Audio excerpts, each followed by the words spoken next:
الله أكبر الله أكبر الله أكبر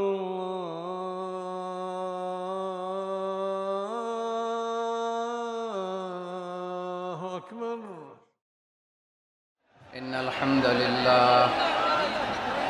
إن الحمد لله نحمده ونستعينه ونستغفره ونؤمن به ونتوكل عليه ونعوذ بالله من شرور أنفسنا ومن سيئات أعمالنا من يهده الله فلا مضل له ومن يضلل فلا هادي له فلن تجد له وليا مرشدا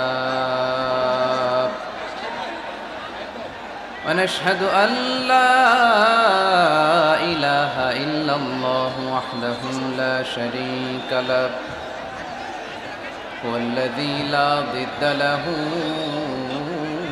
ولا ند له لا مثل له ولا مثيل له لا وزير له ولا كفيل له لا شبه له ولا شبيه له لا ولد له ولا والد له وهو الواحد الفرد الصمد لم يلد ولم يولد ولم يكن له كفوا أحد ونشهد أن سيدنا ونبينا وحبيبنا وبشيرنا ونذيرنا وطبيبنا وطبيب أرواحنا وحبيبنا وحبيب ربنا محمدا عبد الله ورسوله أرسله بالحق بشيرا ونذيرا وداعيا إلى الله بإذنه وسراجا منيرا أما بعد فقد قال الله تعالى في كلامه المجيد وفي فرقانه الحميد أعوذ بالله من الشيطان الرجيم بسم الله الرحمن الرحيم والضحى والليل إذا سجى ما ودعك ربك وما قلى وللآخرة خير لك من الأولى ولسوف يعطيك ربك فترضى إن الله وملائكته يصلون على النبي يا أيها الذين آمنوا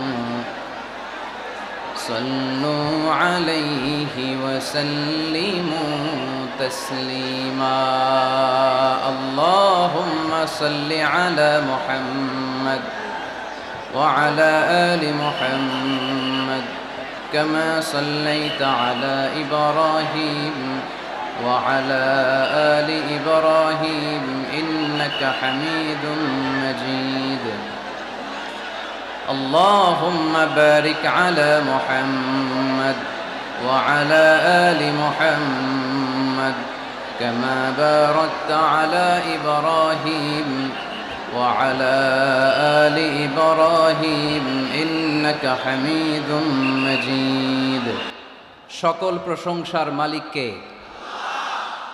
আওয়াজ করে উত্তর দিতে হবে। সকল প্রশংসার মালিক কে? সকল ক্ষমতার উৎস কে? কেউ যেটা পারে না পারে কে? কেউ যেটা দেখে না দেখে কে? কেউ যেটা দেয় না দেয় কে? সে আল্লাহর জন্য আমরা আওয়াজ করে পড়ব আলহামদুলিল্লাহ। সবাই পড়ি রব্বানা লাকাল হামদ হামদান কাসীরান তাইয়িবান মুবারাকান ফীহি ইয়া রাব্বি লাকাল হামদু কামা ইয়ানবাগি লিজালালি ওয়াজহিকা ওয়া আযীমি সুলতানিকা লাকাল হামদু বিল ঈমান লাকাল হামদু বিল ইসলাম লাকাল হামদু বিল কুরআন।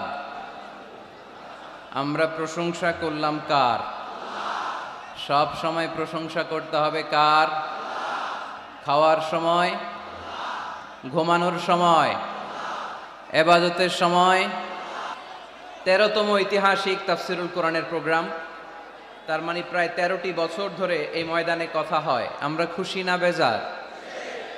এই ময়দানে কিয়ামত পর্যন্ত কোরআনের কথা চলুক, হক কথাগুলো ছড়িয়ে পড়ুক, আমরা চাই কি চাই না? আপনাদের শুকরিয়া যে আমাকে আপনারা রেখেছেন প্রধান আলোচক। আমার আগে কথা বলেছে হযরত মাওলানা মুফতি আলী আকবর সাহেব, মুহাদ্দিস, বড় আইলাচাড়া মাদ্রাসা, কুষ্টিয়া।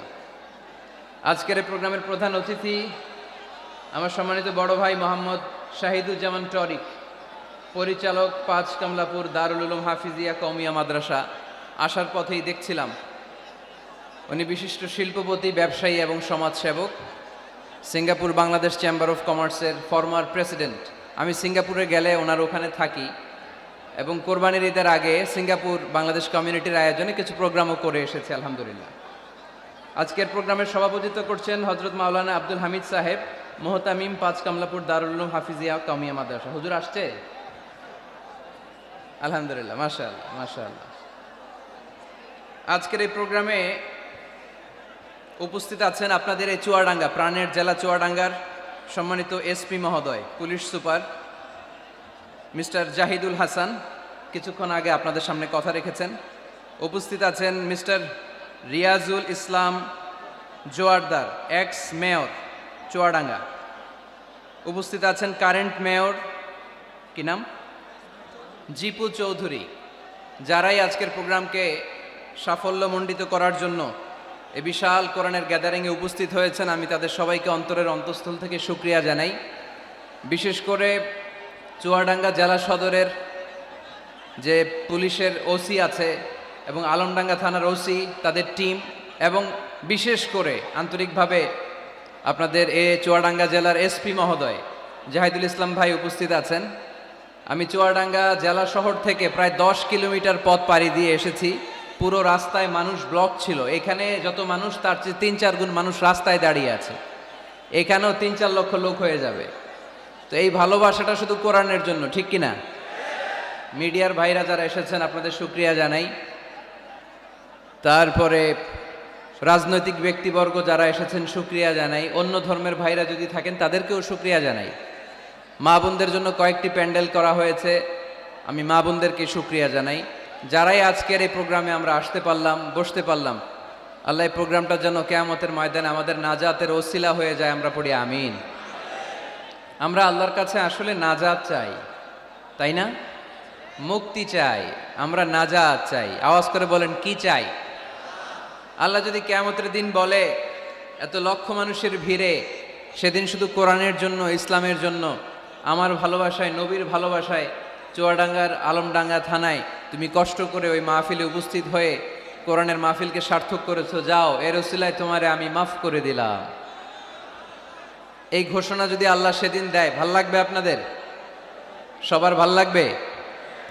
আসলে আমাদের অনেক ভালো লাগবে, কারণ আমরা নাজাত চাই। কি চাই? আর কিছু যে চাই না আমি, চাই গো নাজাত, আল্লাহ তোমার কাছে আমার এই মুনাজাত, আল্লাহ তোমার কাছে আমার এই মুনাজাত। সবাই পড়েন আমার সাথে, আর কিছু যে চাই না আমি, চাই গো নাজাত। আল্লাহ তোমার কাছে আমার এই মুনাজাত, আল্লাহ তোমার কাছে আমার এই মুনাজাত। পড়েন আমিন। আরো জোরে পড়তে হবে আমিন। আজকের এই ইসলামের জন্য এই গণজোয়ারকে আল্লাহ ইসলামের বিজয়ের জন্য কবুল করুক, পড়ি আমিন। এই যে লক্ষ লক্ষ মানুষ আজকে চুয়াডাঙ্গার আলমডাঙ্গা থানায় উপস্থিত হয়েছে, আজকে মাহফিলের পরে টরিক ভাই বিরিয়ানির প্যাকেট দিবেন নাকি? নগদ টাকা দেয়া হবে? একজনকে খুশি করতে আমরা এখানে এসেছি, চিল্লায় বলতে হবে তিনি কে? আল্লাহ। এই লক্ষ লক্ষ মানুষের আগমন, এটা ইসলামের জন্য ভিক্টরি সাইন বহন করে, বিজয়ের সাইন। ইসলামের বিজয়কে কেউ থামায় রাখতে পারবে না, চিল্লায় বলেন ঠিক কিনা? তুমি ইসলামকে চোখ রাঙানি দাও, তুমি কোরআনকে চোখ রাঙানি দাও, তোমার এই খবরদারি কে মুহূর্তের মধ্যে বন্ধ করে দিতে পারে? কে? যারাই ইসলামের বিজয়ের পথে আসবে তাদের জীবনকে উজালা করবে কে? আর যারা ইসলামের বিরুদ্ধে ষড়যন্ত্র করে তাদের সাথে আমাদের কোনো সম্পর্ক। আমরা ইসলামের জন্য আমাদের জীবন দিতে প্রস্তুত, চিল্লায় বলেন ঠিক কিনা? আমাদের জান মান কুরবান করতে প্রস্তুত, চিল্লায় বলেন ঠিক কিনা? সকল ষড়যন্ত্রের বাধাকে ছিন্ন করে কালিমার পতাকা উঠানোর জন্য আমরা প্রস্তুত, চিল্লায় বলো ঠিক কিনা? সম্মানিত সুধী, অনেক বড় গ্যাদারিং, তাই লম্বা চূড়া কথা বলা যাবে না। কারণ আল্লাহ রাসূল সাল্লাল্লাহু আলাইহি ওয়াসাল্লাম বলেছেন, খুতাবুকুম তাওয়িলা ওয়া সালাওয়াতুকুম কাসীরা। কিয়ামতের আগে তোমাদের বক্তব্য হয়ে যাবে, ইসলামী বক্তব্য হবে লম্বা, সালাত হয়ে যাবে খাটো। Your Islamic lectures will be longer before the day of judgment, and your salah 5 times a day will be very shorter. কিয়ামতের আগে সালাত হয়ে যাবে খাটো, বক্তব্য হয়ে যাবে লম্বা। তার নমুনা সমাজে আছে না নাই? ঘন্টার পর ঘন্টা মানুষ বক্তব্য শুনতে চায়, কিন্তু নামাজ পড়তে চায় না, আছে না নাই? চুয়াডাঙ্গার আলমডাঙ্গায় মনে হয় এগুলো নাই। না না নাই। এই যে এত টুপিওয়ালা দাড়িওয়ালা, এটা প্রমাণ করে এখানকার সবাই নামাজি। আছে আছে, এগুলো থেকে আমাদের বেরিয়ে আসতে হবে। যেহেতু অনেক বড় গ্যাদারিং, লম্বা চূড়া কথা বলবো না। আর যেহেতু বিশৃঙ্খলা আপনারা থামাচ্ছেন না, কথা বলার তো সুযোগই নাই। তো অল্প কয়েকটা কথা বলে আজকের এই বড় মাহফিল আমরা শেষ করে দেব ইনশাআল্লাহ। পড়েন, আওয়াজ করে পড়তে হবে ইনশাআল্লাহ। যেহেতু মহিলা প্যান্ডেলে অনেক মা বোনেরা এসেছে, মা বোনদের জন্য দু একটা কথা বলেই আমি মূল তাফসিরের দিকে যাচ্ছি। আল্লাহ রাসূল সাল্লাল্লাহু আলাইহি ওয়াসাল্লাম বলেছেন, দুনিয়া কুল্লুহা মাতা ওয়া খায়রু মাতাঈদ দুনিয়া আল মারআতু সালিহা। এই দুনিয়াতে যা দেখা যায় সব সম্পদ, বাড়ি গাড়ি ব্যাংক ব্যালেন্স ফ্যাক্টরি, এগুলো সম্পদ। দু চোখে যা দেখো সব সম্পদ। আর এই সব সম্পদের মধ্যে শ্রেষ্ঠ সম্পদ হচ্ছে নেককার নারী। সুবহানাল্লাহ পড়তে পারলেন না? এ দুনিয়ার যত সম্পদ আছে সব সম্পদের মধ্যে শ্রেষ্ঠতম সম্পদ হচ্ছে নেককার নারী, যেটা টাকা দিয়ে কেনা যায় না। তাই আমি বলি, নারীদের পেট হচ্ছে এটা খনির মতো, খনি। আপনারা কি তেলের খনির নাম শুনেছেন? তেলের খনি, গ্যাসের খনি, কয়লার খনি, সোনার খনি, হীরার খনি। তো এই খনিগুলোর মতো আমাদের মা বোনদের পেটগুলো খনি। এই মা বোনদেরকে যদি আমরা কোরআন শিখাই, হাদিস শিখাই, ইসলামী সাহিত্য পড়তে দেই, ইসলামী তাহাদিব তামাদ্দুন শিষ্টাচার ভদ্রতা যদি তাদেরকে শিখাই, কোরআন সুন্নাহর আলোকে যদি তাদেরকে আমরা যত্ন নেই, তাহলে এই নারীদের পেট থেকে বড় বড় আল্লাহর ওলি বের হবে, আলোকিত মানুষ বেরোবে, হাফেজে কোরআন বেরোবে, মুফাসসিরে কোরআন বেরোবে। আর এই একই নারীকে যদি আমরা কোরআন শিক্ষা না দেই, ইসলাম শিক্ষা না দেই, এই নারীদের পেট থেকে বড় বড় চাঁদাবাজ আর টেন্ডারবাজ বেরোবে, চিল্লায় বলি ঠিক কিনা? এদের পেট থেকে বেরোবে বড় বড় দুর্নীতিবাজ, যারা দেশের টাকা, হাজার কোটি টাকা পাচার করে দেয় বিদেশে, এরকম আছে না নাই? এজন্য এই নারীদের পেটটা খনি, যত্ন নিতে হবে এদেরকে কোরআন দিয়ে, সুন্নাহ দিয়ে। আল্লাহ রাসূল সাল্লাল্লাহু আলাইহি ওয়াসাল্লাম বলেছেন, রিফকাম বিল কাওয়ারির, নারীদেরকে কাচের গ্লাসের সাথে তুলনা করা হয়েছে। আপনাদের বাসায় কাচের গ্লাস আছে না? কথা বলতে হবে, উত্তর দিতে হবে আওয়াজ করে বাঘের মতো। আপনাদের বাসায় কাচের গ্লাস আছে? এই কাচের গ্লাস আস্তে ধরতে হয়, আস্তে রাখতে হয়। পরিষ্কার করতে চাইলে, পরিচ্ছন্ন করতে চাইলে খুব স্মুথলি রাখতে হয়, স্মুথলি ধরতে হয়। জোরাজুরি করলে গ্লাস ভেঙে যায়। এইখানে কি ভাই, তোমাদের কি সমস্যা? মাহফিলটা সুন্দরভাবে হোক তোমরা কি চাও? শাহিদুজ্জামান টরিক ভাই কয়েক জায়গায় ব্যবস্থাপনা করেছে, সব জায়গা পাল্টিয়ে এখানে 3 লক্ষ লোক বসতে পারে এরকম জায়গা করা হয়েছে। তারপরে লোক হয়ে গেছে 4-5 লক্ষের মতো। এটা তো out of capacity. The situation is totally out of control. এই বিজয় দিবসে একটা দৃষ্টান্ত আমরা সারা বাংলাদেশের 64 জেলার জন্য কি চুয়াডাঙ্গা থেকে রাখতে পারবো না? পারবো।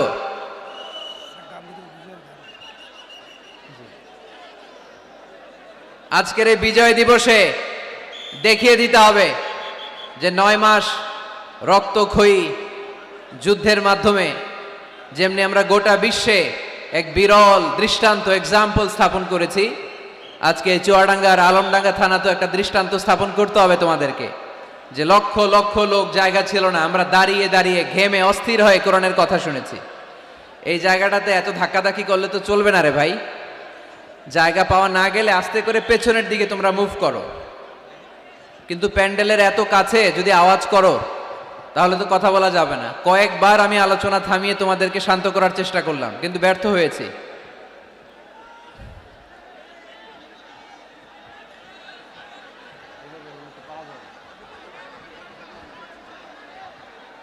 বেশি লোক হয়েছে, প্রচুর লোক হয়ে গেছে তো ধরা দিতে পারছি। 3-4 লক্ষ হয়ে গেছে।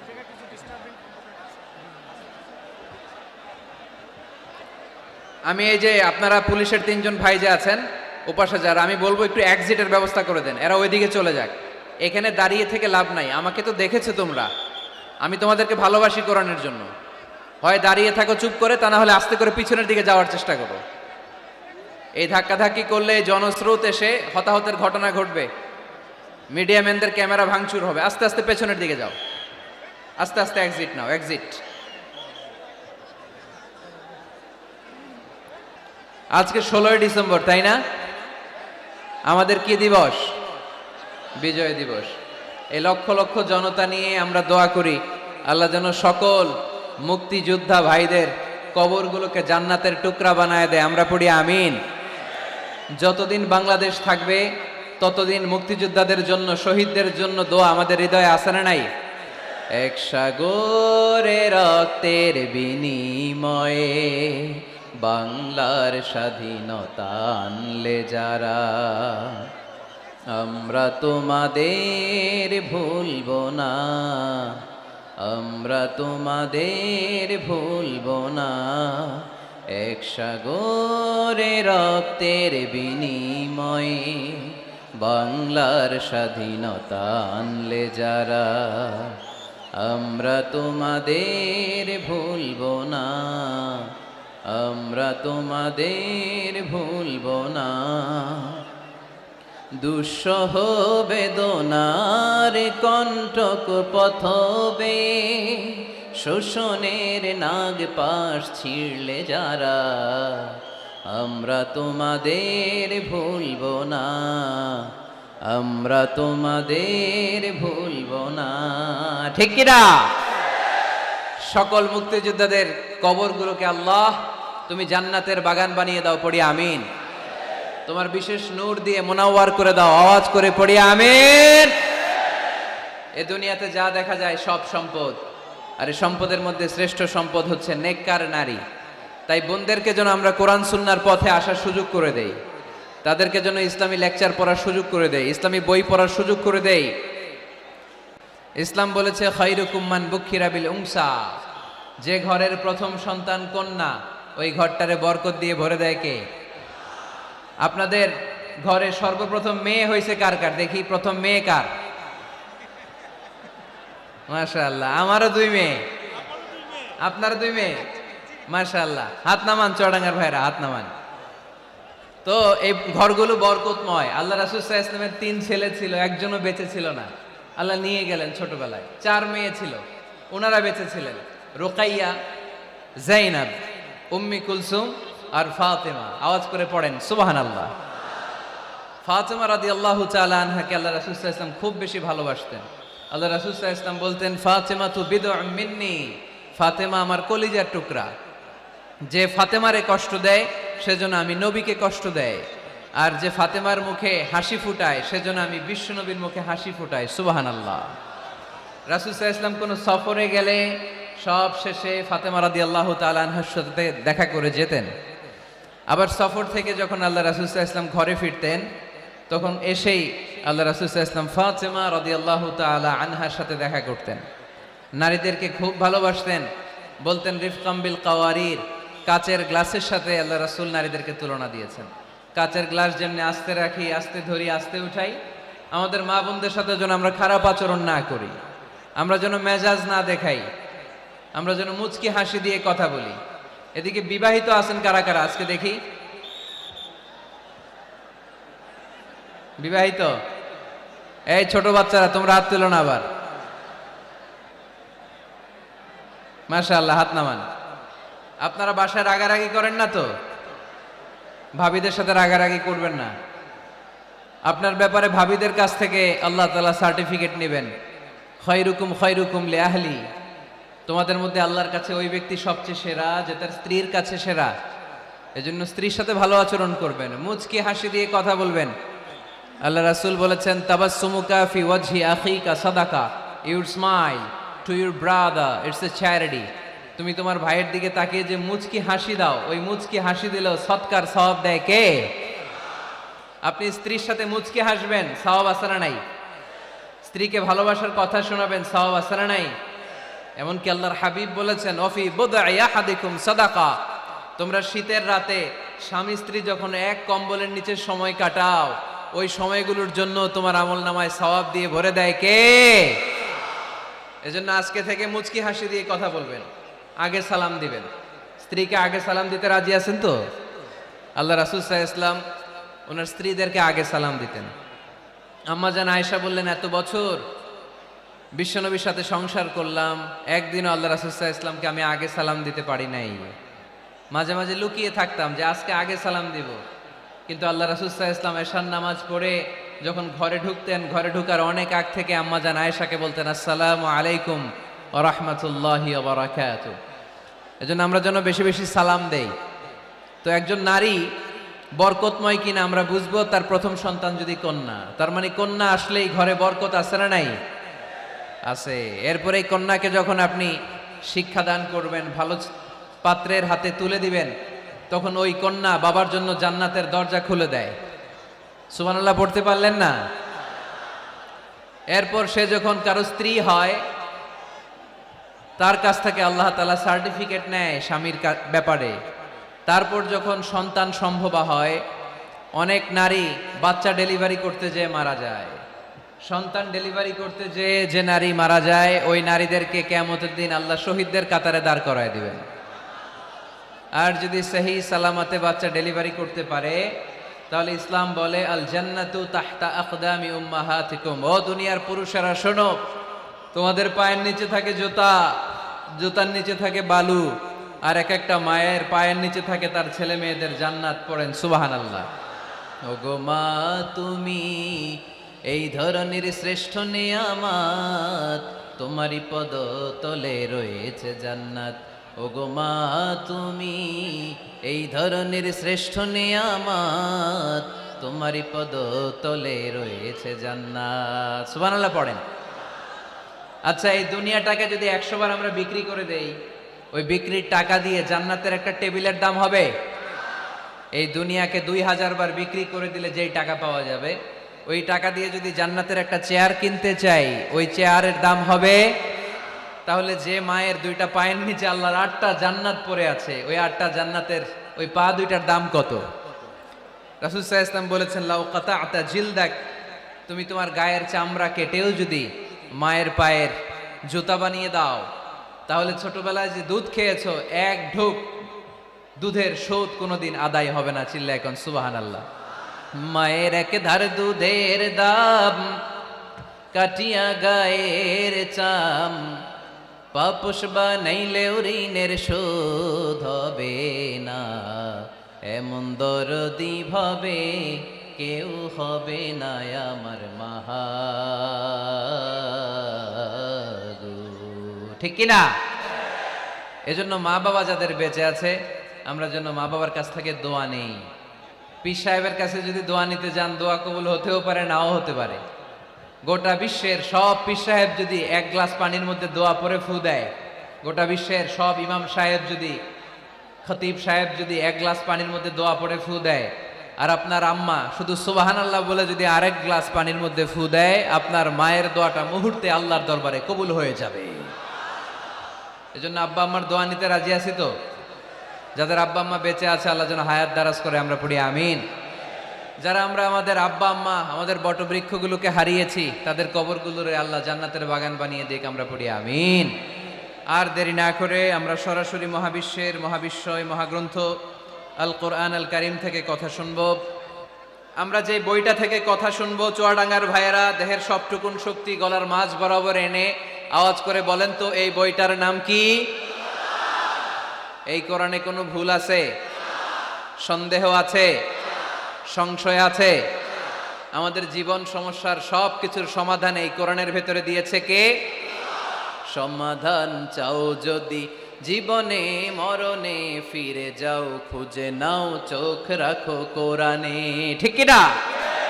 সমাধান চাও যদি জীবনে মরণে, ফিরে যাও খুঁজে নাও, চোখ রাখো কোরআনে।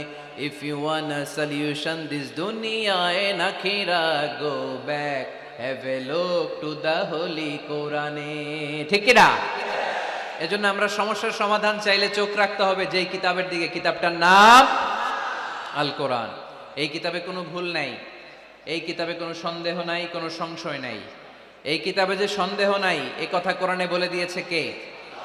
রব্বুল আলামিন বলেন, যালিকাল কিতাবু লা রাইবা ফীহি হুদাল লিল মুত্তাকিন। সবাই পড়েন আমার সাথে, যালিকাল কিতাবু লা রাইবা ফীহি হুদাল লিল মুত্তাকিন। This is the book, the most authentic and original book in the world.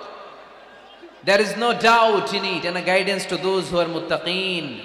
এই বইটা এমন বই যেখানে কোনো ভুল নাই, কোনো সন্দেহ নাই, কোনো সংশয় নাই। মুত্তাকিনদের জন্য এই বইয়ের ভেতরে হেদায়েত রেখে দিয়েছে কে? আল্লাহ।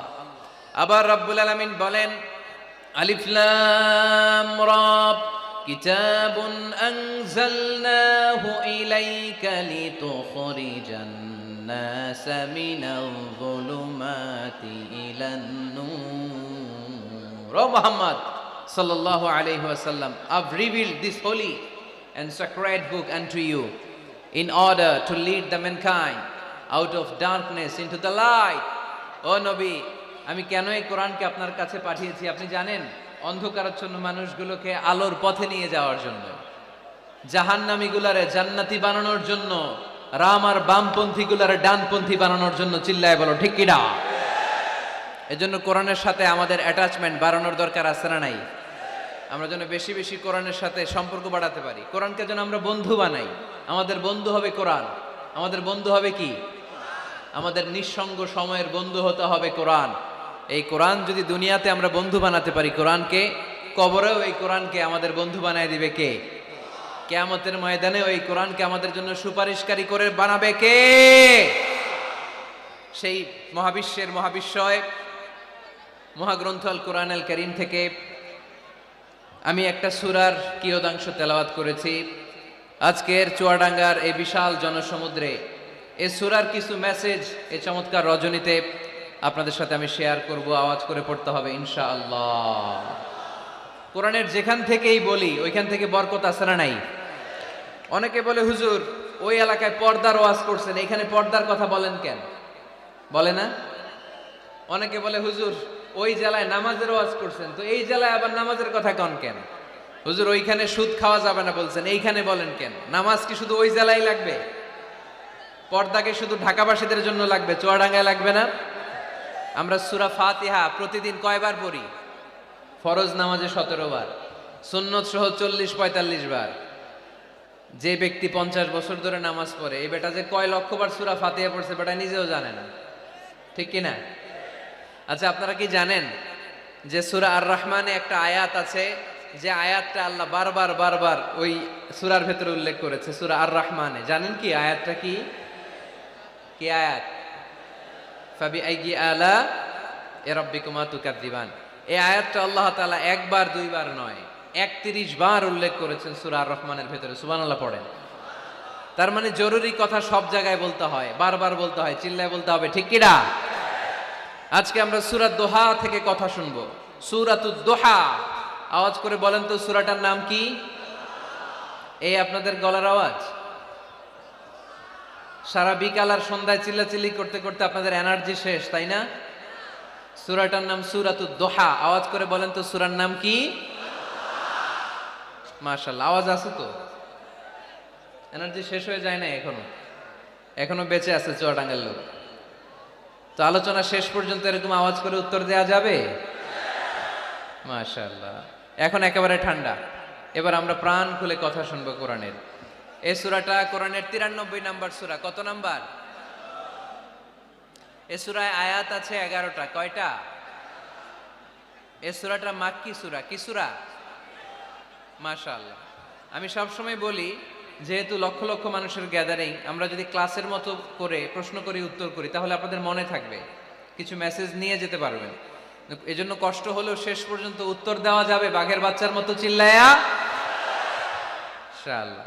তাহলে আমি প্রশ্ন করি, উত্তর দেন। আওয়াজ করে বলেন তো সূরাটার নাম কি? কত নাম্বার সূরা? আয়াত সংখ্যা কত? সূরাটা মাদানী সূরা। কি সূরা? মাশাআল্লাহ, মনে রাখছেন তো দেখি। এই সূরাটা একটা আশা জাগা নিয়ে সূরা। হতাশ ব্যক্তিদের জন্য এই সূরায় মেডিসিন আছে, প্রেসক্রিপশন আছে, আছে রেমেডি। এই সূরার সেন্ট্রাল থিম বা কেন্দ্রীয় আলোচ্য বিষয় হচ্ছে, মুমিন কখনো হতাশ হয় না, মুমিন কখনো নিরাশ হয় না, মুমিন কখনো হাল ছেড়ে দেয় না, মুমিন ভরসা রাখে একজনের উপর। চিল্লায় বলতে হবে, তিনি কে?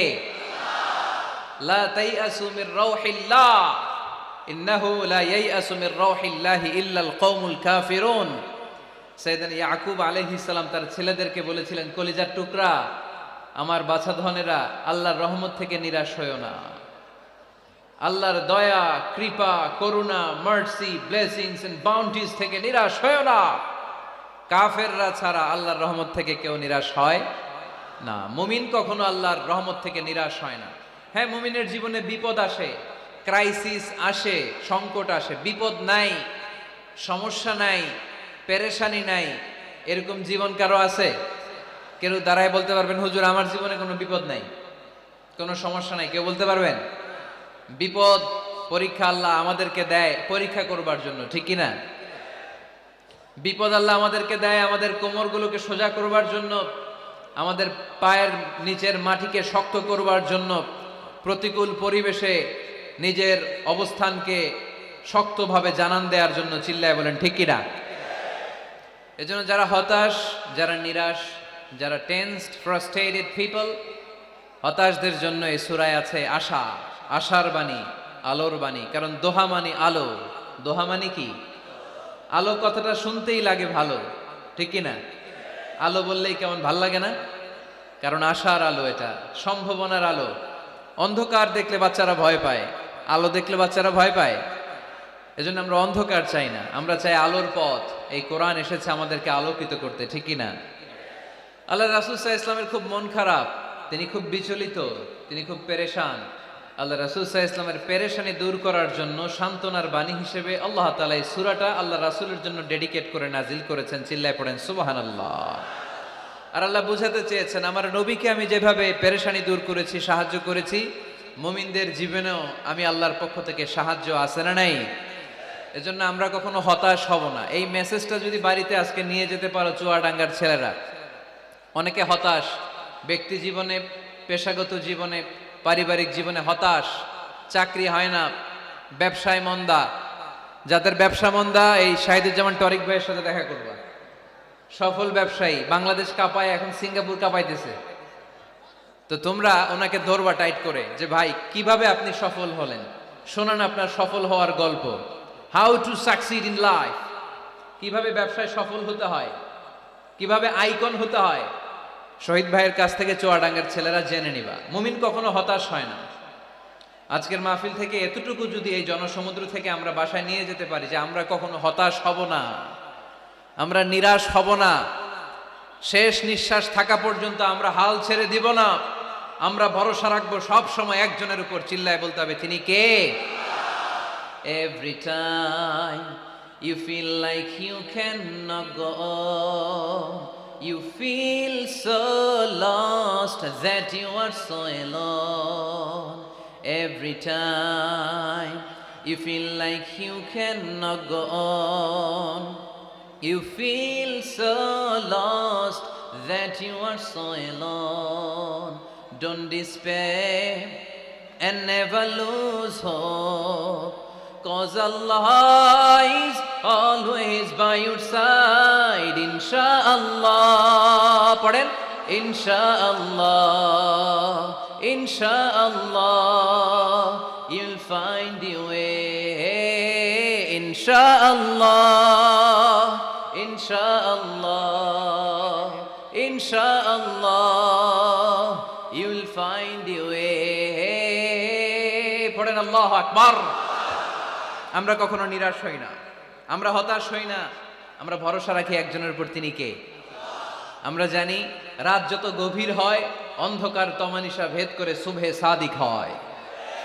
আমরা জানি গর্ভবতী নারীর যেদিন পেটের ব্যথা বেদনা বাড়তে থাকে ওই দিন নতুন মেহমান আগমনের সময় ঘনাতে থাকে। আমরা জানি বিশ্বাসীদের জীবনে কষ্ট, দুঃখ, যন্ত্রণা, পরীক্ষা যত বাড়তে থাকে সুখের দিন কাছে আসতে থাকে। চিল্লায় বলো ঠিক কিনা?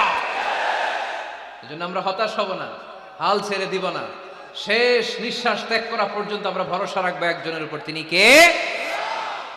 আল্লাহ রাসূল সাল্লাল্লাহু আলাইহি ওয়াসাল্লাম হতাশ হলেন, পেরেশান হলেন। নবীর পেরেশানি দূর করার জন্য আল্লাহ তাআলা এই সূরাটা নাজিল করেছে। সুবহানাল্লাহ পড়েন। তাহলে এই সূরার কেন্দ্রীয় আলোচ্য বিষয় কি? এটা কি চুয়াডাঙ্গাবাসীদের কাছে ক্লিয়ার? Clear clear clear.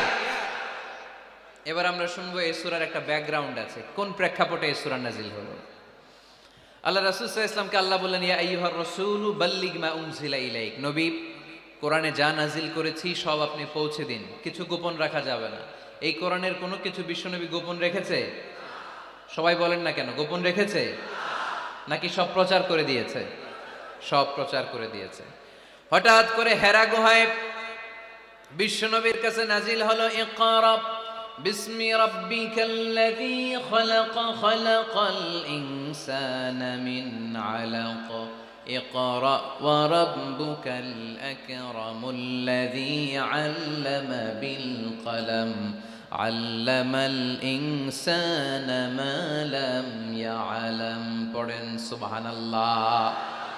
আল্লাহ নাজিল করলেন, নবী পড়ো, তোমার প্রভুর নামে যিনি সৃষ্টি করেছেন, তুমি যা জানতে না তা তোমার রব তোমারে শিখিয়েছেন, কলমের মাধ্যমে তোমাদেরকে জ্ঞান দিয়েছেন। সুবহানাল্লাহ। ইকরা বিসমি রাব্বিকাল্লাযী খালাক, read in the name of your lord who has created. পড়ো তোমার প্রভুর নামে। কোরআনের প্রথম বাণী পড়ো। কোরআনের প্রথম বাণী কি? সবাই বলেন, প্রথম বাণী কি? আল কোরআনের প্রথম বাণী পড়ো, আল হাদিসে নবীর কথা পড়ো। আল কোরআনের প্রথম বাণী পড়ো, আল হাদিসে নবীর কথা পড়ো। পড়ে পড়ে শেখো, শিখে শিখে তুমি তোমার নিজের জীবন গড়ো। সুবহানাল্লাহ পড়ো। পড়ে পড়ে নিজের জীবন গড়তে হবে। নাজিল হলো ইকরা বিসমি রাব্বিকাল্লাযী খালাক, যা নাজিল হলো নবী প্রচার করে দিলেন। এরপরে আরেক সূরা নাজিল হলো, ইয়া আইয়ুহাল মুযাম্মিল কুমিল লাইলা ইল্লা কালিলা, বিশ্বনবী প্রচার করে দিলেন। এরপরে নাজিল হলো, ইয়া আইয়ুহাল মুদ্দাসসির কুম ফাআনজির, বিশ্বনবী প্রচার করে দিলেন। যাই প্রচার নাজিল হয় তাই তিনি প্রচার করে দেন, যাই নাজিল হয় তাই তিনি প্রচার করে দেন। এরকম চলতে থাকলো কিছুদিন, কিন্তু হঠাৎ করে আর কোনো কোরআনের আয়াত নাজিল হয় না, ওহী আসা বন্ধ হয়ে গেল। ফলে নবীও নতুন কোনো কথা মক্কার লোকদেরকে শোনাতে পারে না। মক্কার লোকেরা বলল, ঘটনা কি মুহাম্মদ? নতুন নতুন আয়াত এতদিন বলতা, এখন বলো না কেন? বলো। বিশ্বনবী বলতে পারে না, কারণ বিশ্বনবী কি মন গড়া কোনো কথা বলে? সবাই যদি বুঝে থাকেন উত্তর দেন, বিশ্বনবী কি মন গড়া কথা কোনোদিন বলেছে?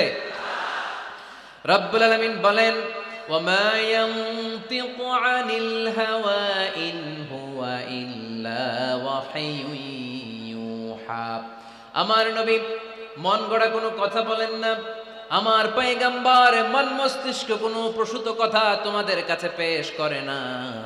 আকাশ থেকে জিব্রাইল মারফত যা তিনি শুনতে পান তা তিনি মক্কাবাসীদের কাছে পৌঁছে দেন। সুবহানাল্লাহ। তো নাজিল হতো, নবী পৌঁছে দিতেন। এখন বন্ধ, পৌঁছাতে পারে না। সাইয়েদনা জিব্রাইল আলাইহিস সালাম আর কোরআন নিয়ে আসে না। রাসূল সাল্লাল্লাহু আলাইহি ওয়াসাল্লাম নতুন কোনো কথা শোনাতেও পারে না। মক্কার লোকেরা হাসাহাসি শুরু করলো, হাততালি দিতে শুরু করলো। মুহাম্মদ, তোমার আল্লাহ তোমারে বর্জন করেছে, তোমার আল্লাহ তোমারে ভুলে গেছে। নাউজুবিল্লাহ পড়তে পারলেন না? ইন্না মুহাম্মাদান ওয়াদ্দাআহু রাব্বুহু ওয়া ক্বালা। হে মক্কার লোকেরা শোনো, মুহাম্মদের রব তো মুহাম্মদের ভুলে গেছে, মুহাম্মদের দিকে ফিরেও তাকায় না, আর নতুন কোন আয়াত পাঠায় না। আবু লাহাবের স্ত্রী উম্মে জামিল বলতে শুরু করলো, ইন্না শাইতানাকা কাদ তারাক। মুহাম্মদ, তোমার কাছে যে একটা শয়তান আসতো জিব্রাইল নামে, ওই শয়তানটা আর আসেন না। না, নাউজুবিল্লাহ পড়েন। সবাই টিটকারি করে। এখন রাসূল সাল্লাল্লাহু আলাইহি ওয়াসাল্লাম কিছু বলতেও পারে না, কারণ তিনি তো মন গড়া কিছু বলেন না।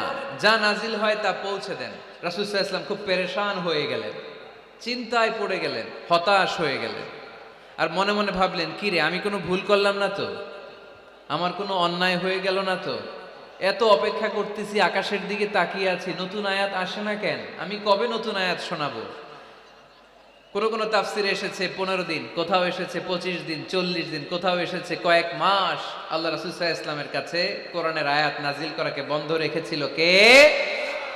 নাজিল হয় না, তিনি কোরআনের আয়াত শোনাতেও পারেন না। আমরাও মাঝে মাঝে এরকম হতাশ হই, কি রে, ব্যবসা করলে লস, চাকরি হয় না, অসুস্থতা, মনে হয় আল্লাহ বোধহয় আমাদেরকে পছন্দ করে না। এরকম টেনশন আমাদেরও আছে না নাই?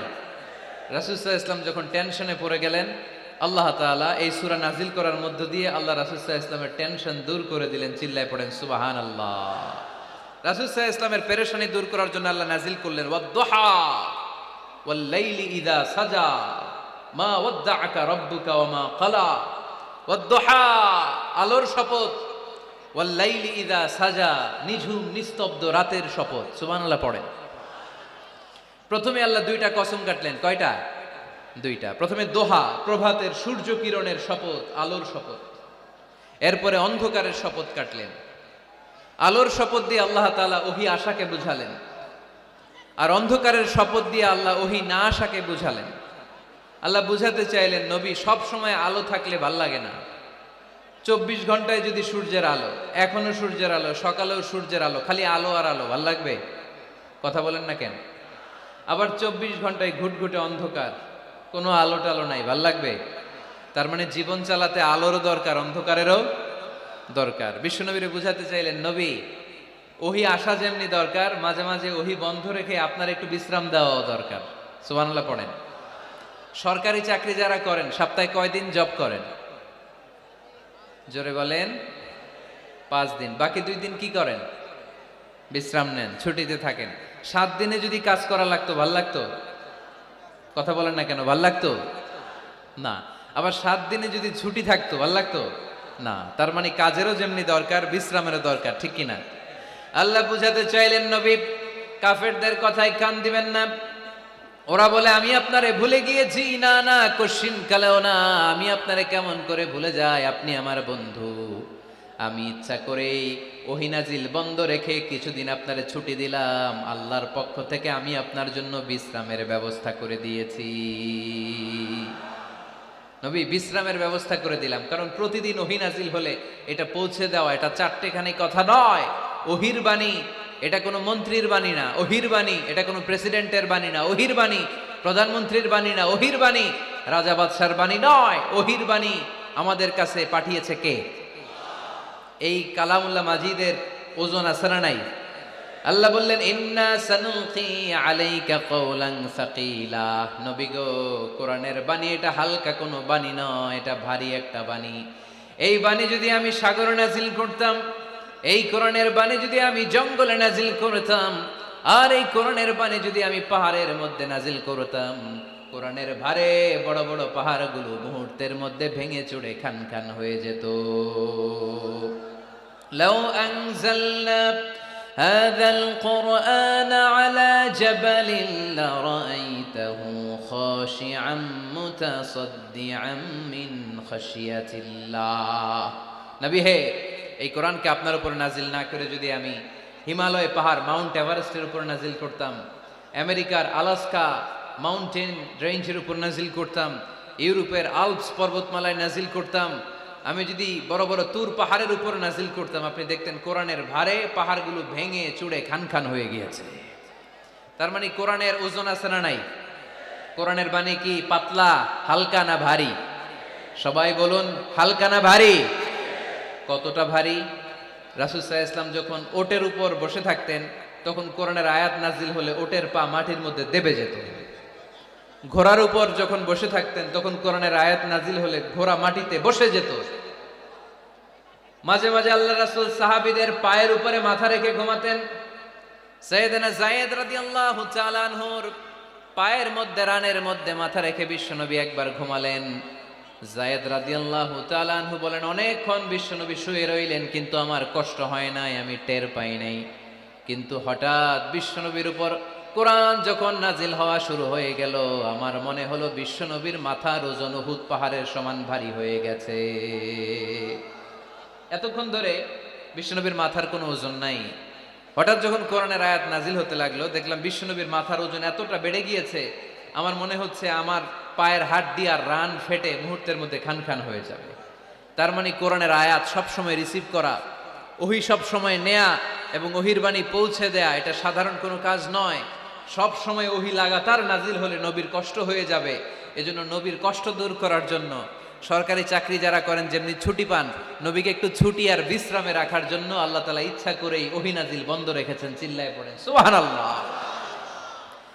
এজন্য আল্লাহ তাআলা নবীরে আশ্বস্ত করে বললেন, নবী ওয়াদ-দুহা ওয়াল-লাইলি ইযা সাজা মা ওয়াদ্দা'আকা রাব্বুকা ওয়া মা ক্বালা ওয়ালাল আখিরাতু খায়রুল লাকা মিনাল উলা ওয়ালাসাউফা ইউ'তিকা রাব্বুকা ফাতারদা। পড়েন আল্লাহু আকবার। সূরার শুরুতে আল্লাহ শপথ কাটলেন দুইটা। কয়টা? সবাই বলেন, আরো জোরে বলতে হবে, কয়টা? তাহলে শপথের পর্ব শেষ। শপথ যখন শেষ, তারপরের তিনটি আয়াতে কনফার্মেশন। আল্লাহ তাআলা তার নবীকে কনফার্ম করেছেন যে নবী আমি আপনার সাথে আছি, নবী আমি আপনার সাথে আছি। এই এলাকার ওসি সাহেব যদি আপনারে বলে আমি আপনার সাথে আছি, সাহস লাগবে না? এসপি সাহেব যদি বলে আপনার সাথে আছি, সাহস লাগবে না? এমপি সাহেব যদি বলে সাথে আছি, সাহস লাগবে? প্রধানমন্ত্রী যদি বলে ভয় নাই, সাথে আছি, সাহস লাগবে না? ডোনাল্ড ট্রাম্প যদি বলে ভয় নাই, সাথে আছি, সাহস লাগবে? আর রাজাদিরাজ মালিকুল আমলাক, গোটা বিশ্বের সব রাজাদের রাজা মহারাজা আল্লাহ যদি বলে সাথে আছি, সাহস লাগে কি লাগে না? বিশ্ব নবীরে সাহস যোগালেন। পরের তিনটা আয়াতে আল্লাহ তাআলা নবীরে বললেন, নবী ভয় নাই, never lose hope, never give up, never be frustrated, আর হতাশ হবেন না, আমি আপনার সাথে আছি। চিল্লায় পড়েন সুবহানাল্লাহ। তারপরের তিন আয়াতে দিলেন তিনটা রিমাইন্ডার, নবী আপনারে কি কি নিয়ামত দিছি শোনেন, এগুলো মনে রাখেন, ভুলে যায়েন না। আর সর্বশেষ তিনটা আয়াতে তিনটা ওয়ার্ক প্ল্যানস, মানে গাইডলাইন, কর্মসূচি দিয়ে আল্লাহ সূরাটারে শেষ করেছেন। পড়েন আলহামদুলিল্লাহ। দুইবার যখন আল্লাহ শপথ করলেন, আলোর শপথ, অন্ধকারের শপথ, তারপরে আল্লাহ কনফার্মেশন করে বললেন, নবী মা ওয়াদ্দা'আকা রাব্বুকা ওয়া মা ক্বালা, নবী হে আমি আপনারে ভুলি নাই, আমি আপনারে ছাড়ি নাই। কাফেররা বলে আমি আপনারে ভুলে গেছি, আমি আপনার উপর রাগ করেছি, তাই আপনার উপর কোরআন নাজিল করি না। কথাটা কিন্তু ঠিক না। আমি আপনারে ভালোবাসি, মহব্বত করি, ইচ্ছা করে আপনারে ছুটি দেওয়ার জন্য, কয়েকদিন বিশ্রামে রাখার জন্য ইচ্ছা করেই কোরআন নাজিল বন্ধ রেখেছি। মা ওয়াদ্দা'আকা রাব্বুকা ওয়া মা ক্বালা। কাফেরদের কথার জবাবে তিনি বলছেন, না আমি আপনারে ভুলি নাই, আমি আপনার সাথে আছি। সুবহানাল্লাহ পড়েন। সাথে আছে কে? আরো জোরে বলেন। রাস্তায় হঠাৎ অ্যাক্সিডেন্ট হয়ে গেছে, বাঁচাবে কে? বলতে হবে সাথে আছে কে? আমাদের সাথে আল্লাহ আছে।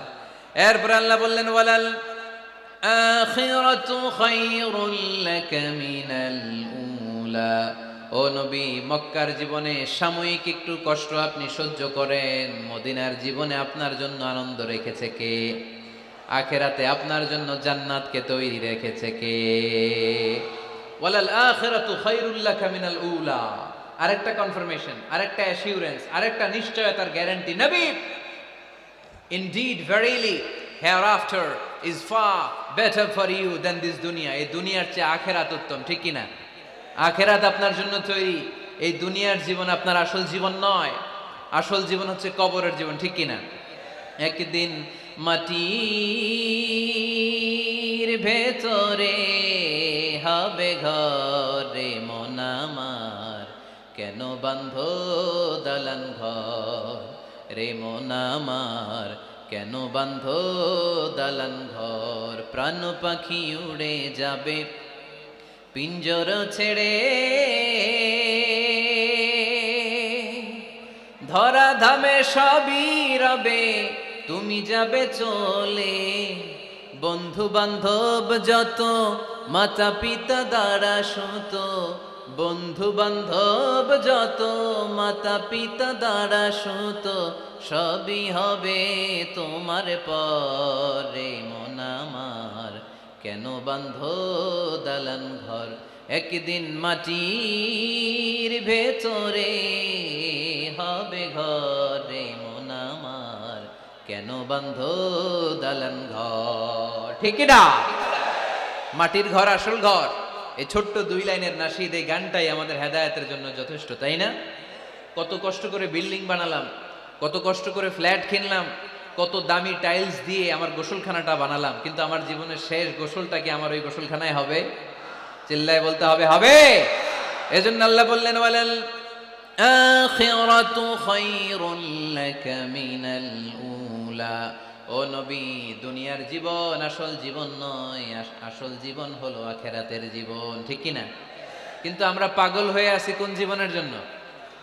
দুনিয়ার পিছনে এই মরিচিকা, এই লোভ লালসা, এই ক্ষমতার দাপট, হ্যাঁ, এই সেলিব্রিটিজম, এই চোখ ধাঁধালো গ্ল্যামারাস লাইফের দিকে আমরা পাগলের মতো মরিচিকার পেছনে ছুটে বেড়াচ্ছি, আর আখিরাতের কথা আমরা বেমালুম ভুলে গিয়েছি, ঠিক কি না? এজন্য আল্লাহ বললেন বাল তুসিরুনাল হায়াতাদ দুনিয়া ওয়াল আখিরাতু খায়রুন ওয়া আবকা। তোমরা দুনিয়ার জীবনকে বড্ড বেশি প্রাধান্য দাও, কিন্তু জেনে রেখো, মনে রেখো, দুনিয়া আসল নয়, আসল ঠিকানা হলো মুমিনের আখিরাত। 2 নম্বর কনফার্মেশন, ওয়ালাল আখিরাতু খায়রুল লাকা মিনাল উলা। নবী হে, আখিরাত আপনার জন্য রেডি। 3 নম্বর কনফার্মেশন, ওয়ালা সাউফা ইউতিকা রাব্বুকা ফাতারদা। নবী হে, অচিরেই এমন এমন জিনিস আমি আপনারে দেব, এগুলো পেয়ে আপনি খুশি হয়ে যাবেন। সুবহানাল্লাহ পড়েন। Verily I'm gonna give you something that will make you happy. এমন এমন জিনিস আমি আপনার জীবনে দেব, এগুলো পেয়ে আপনি খুশি হবেন। নবী, আপনি হতাশ হবেন না, নবী আপনি নিরাশ হবেন না, নবী আপনি হাল ছাড়বেন না। আরে আমি তো আপনার সাথে আছি। সাথে আছে কে? বিপদে পড়লে বলবেন আমার সাথে আছে কে? রক্ষা করবে কে? বাঁচানোর মালিক একজন। চিল্লায় বলো, তিনি কে? পারবেন, পারবেন, বলতে পারবেন? কি বলবেন? সাথে আছে কে? আমাদের সাথে থাকে কে? এটাই আমাদের ভরসা, এটাই আমাদের বিজয়ের মাধ্যম, বিজয়ের গোপনতম রহস্য। বলে সাউফা ইউতিকা রাব্বুকা ফাতারদা। নবী হে, অচিরেই এত এত জিনিস আমি আপনারে দেব, আপনি খুশি হয়ে যাবেন। সুবহানাল্লাহ পড়েন। যেখানেই নবীর মন খারাপ, সেখানেই আল্লাহ তাআলা এমন কিছু নবীকে হাজির করে দেন, ওইটা পেয়ে নবী খুশি হয়ে যায়। কারণ নবী হচ্ছেন আল্লাহর বন্ধু, হাবিবুল্লাহ। ইব্রাহিম আলাইহিস সালাম, উনি ছিলেন খলিলুল্লাহ। ইব্রাহিম আলাইহিস সালাম আল্লাহর কি ছিলেন? কথা বলেন, খলিলুল্লাহ। আর আল্লাহ রাসূল সাল্লাল্লাহু আলাইহি ওয়াসাল্লাম হাবিবুল্লাহ। খলিল মানেও বন্ধু, হাবিব মানেও বন্ধু। খলিল মানে এমন বন্ধু যেই বন্ধু আল্লাহরে খুশি করার জন্য কাজ করে, আর হাবিব মানে এমন বন্ধু যেই বন্ধুরে খুশি রাখার জন্য আল্লাহ নিজেই কাজ করে। আল্লাহ রাসূল সাল্লাল্লাহু আলাইহি ওয়াসাল্লাম হচ্ছেন হাবিবুল্লাহ। আল্লাহ রাসূল সাল্লাল্লাহু আলাইহি ওয়াসাল্লাম কি? হাবিবুল্লাহ। যেখানেই আল্লাহ রাসূল সাল্লাল্লাহু আলাইহি ওয়াসাল্লামের মন খারাপ, আল্লাহ রাসূল সাল্লাল্লাহু আলাইহি ওয়াসাল্লামের মন ভালো করে দেয় কে? আল্লাহ রাসূলের মন ভালো করে দেওয়ার দায়িত্ব স্বয়ং নিয়েছে কে? মক্কায় আল্লাহ রাসূল সাল্লাল্লাহু আলাইহি ওয়াসাল্লামের মন খারাপ। মক্কার দাওয়াতি কাজ বেগবান করার জন্য আল্লাহ রাসূল সাল্লাল্লাহু আলাইহি ওয়াসাল্লাম কেঁদে কেঁদে আল্লাহর কাছে দোয়া করলেন, আল্লাহ মক্কার দুইজনের একজন যেন কালিমা পড়ে মুসলমান হয়ে যায়। তাহাজ্জুদের নামাজ পড়ে চোখের পানি ছেড়ে ছেড়ে আল্লাহর কাছে দোয়া করলেন, আল্লাহ আল্লাহুম্মা আইজ্জাল ইসলাম বি আহাব্বির রাজুলাইনি ইনদাক। আল্লাহ মক্কার দুইজনের একজনকে আমি চাই, দুইজনের একজন। আবি জাহাল ইবনে হিশাম, হিশামের বেটা আবু জাহেল, অথবা ওমর ইবনুল খাত্তাব, খাত্তাবের বেটা ওমর। আল্লাহ হয় আবু জাহেলরা আপনি ইসলামের ছায়া তলে আনেন, কিংবা ওমরে ফারুককে আনেন। আল্লাহ কার জন্য দোয়াটা কবুল করেছে? জোরে বলেন। তার কয়েকদিন পরে বিষ্ণু ঈসা ইসলাম আরকাম ইবনে দারিল আরকামের ঘরে বসে লুকিয়ে লুকিয়ে দাওয়াত দিচ্ছিলেন। ইন দ্য মিন টাইম ওমরে ফারুক নাঙ্গা তরোয়ার নিয়ে বিশ্বনবীর মাথা কাটার জন্য ছুটে আসলেন। সাহাবারা বললেন, নবী আপনি পালান, নবী আপনি পালান, ওমরে ফারুক আপনাকে হত্যার জন্য ছুটে এসেছে। বিশ্বনবী বললেন, তোমরা সরে যাও, দরজাটা খুলে দাও। আমার তো মনে হচ্ছে ওই যে তাহাজ্জুদের রাতে আমি দোয়া করেছিলাম, আজকে ওই দোয়া আল্লাহ কবুল করতে শুরু করেছে। সাইয়েদনা ওমরে ফারুক তখনও কালিমা পড়েন নাই। দৌড়ে এসে আরকাম ইবনে আবিল আরকামের ঘরের ভেতরে ঢুকে তলোয়ারটা জমিনের মধ্যে রেখে দিয়ে আওয়াজ করে আঙ্গুল তুলে বলতে আরম্ভ করলেন, আশহাদু আল্লা ইলাহা ইল্লাল্লাহ ওয়া আশহাদু আন্না মুহাম্মাদার রাসূলুল্লাহ। সুবহানাল্লাহ পড়ে কালিমা পড়ে মুসলমান হয়ে গেছে। বিশ্বনবী খুশি হয়ে গেলেন। ওয়ালা সাউফা ইউতিকা রাব্বুকা ফাতারদা। নবী যখনই আপনার মন খারাপ, আপনার মনকে আমি ভালো করে দিব, আপনারে খুশি করে দিব। চিল্লায় পড়তে হবে আল্লাহু আকবার। বিশ্বনবীর মন খারাপ ছিল। হঠাৎ সাইয়েদনা ওমরে ফারুকের ইসলাম গ্রহণের মধ্য দিয়ে বিশ্বনবীর মন ভালো করে দিল কে? আল্লাহ মন ভালো করে দিলেন। এবার ওমরে ফারুক বললেন, ইয়া রাসূলুল্লাহ, এই যে কোরআনের বাণী আপনি প্রচার করেন, আলাইসাল কোরআনু কিতাবুন হক, কোরআন কি সত্য কিতাব নয়? আপনারা আওয়াজ করে বলেন তো, আমাদের কোরআন কি সত্য কিতাব নয়? ইসলাম কি সত্য ধর্ম নয়? আল্লাহ কি আমাদের সঠিক রব নয়? তিনটা প্রশ্ন করলেন বিশ্বনবীকে। আপনাদের মতোই বিশ্বনবী বললেন, হ্যাঁ কোরআনও সত্য, ইসলামও সত্য, আল্লাহও সত্য। এবার ওমরে ফারুক বললেন, ফাফিমাল ইখতিফা, নবী তাহলে লুকিয়ে লুকিয়ে দাওয়াত দেন কেন? লুকিয়ে লুকিয়ে ঘরের ভিতরে কোরআন পড়েন কেন? আজকে থেকে আমি ওমর আপনার সাথে আছি। সুবহানাল্লাহ বলতে পারলেন না মজা করে? আমি ওমর আছি, দেখি কে আপনারে কি করে। বের হন ঘর থেকে। ঘর থেকে বের হয়ে প্রকাশ্যে দাওয়াত দেন। বিশ্বনবী বললেন, না ওমর, এটা মাক্কি জীবন, এখানে গোপনে দাওয়াত দিতে হবে। ওমরে ফারুক বললেন, নবী তাহলে আমাকে একটা মিছিলের অনুমতি দেন। কিসের অনুমতি? আপনাদের চুয়াডাঙ্গায় মিছিল টিছিল হয় নাকি? হয় হয়। বিশ্বনবী বললেন, যাও, ঠিক আছে, মিছিলের অনুমতি দিলাম। মোট 11 জন তিনি পেলেন। হাতে গোনা অল্প কয়েকজন লোক কালিমা পড়ে মুসলমান হয়েছে। 11 জনকে নিয়ে ওমরে ফারুক 2 লাইন বানালেন, পেছনে 6 জন, সামনে 5 জন। দ্বিতীয় লাইনের নেতা বানালেন বিশ্বনবীর চাচা হামজা ইবনে আব্দুল মুত্তালিবকে। প্রথম লাইনের নেতা হলেন ওমরে ফারুক নিজেই। তারপরে এক বাক্যের একটা ভাষণ দিলেন। কয় বাক্যের? তিনি বললেন, মান আরাদা আন তাসকুলা উম্মুহ ইয়াতামা ওয়ালাদু তারমিলা যাওজাতুহু ফালিয়াসুদ্দানি। ওমরে ফারুক মিছিলের সামনে দাঁড়িয়ে মক্কাবাসীদেরকে শোনানোর জন্য বললেন, উদ্দেশ্য করে বললেন, কে আছো, কে আছো মান আরাদা আন তাসকুলা উম্মুহ, কে আছো মায়ের বুক খালি করতে চাও, কে আছো সন্তানগুলোর ইয়াতিম বানাতে চাও, কে আছো মক্কায় স্ত্রীদেরকে বিধবা করতে চাও, বুকের পাটা থাকলে আমি ওমরের সামনে এসে দাঁড়াও। কেউ সামনে আসতে পারে নাই। ওমরে ফারুক স্লোগান তুললেন, আল্লাহু আকবার, আল্লাহু আকবার, আল্লাহু আকবার। আল্লাহু আকবার স্লোগান আর কেউ শোনে নাই।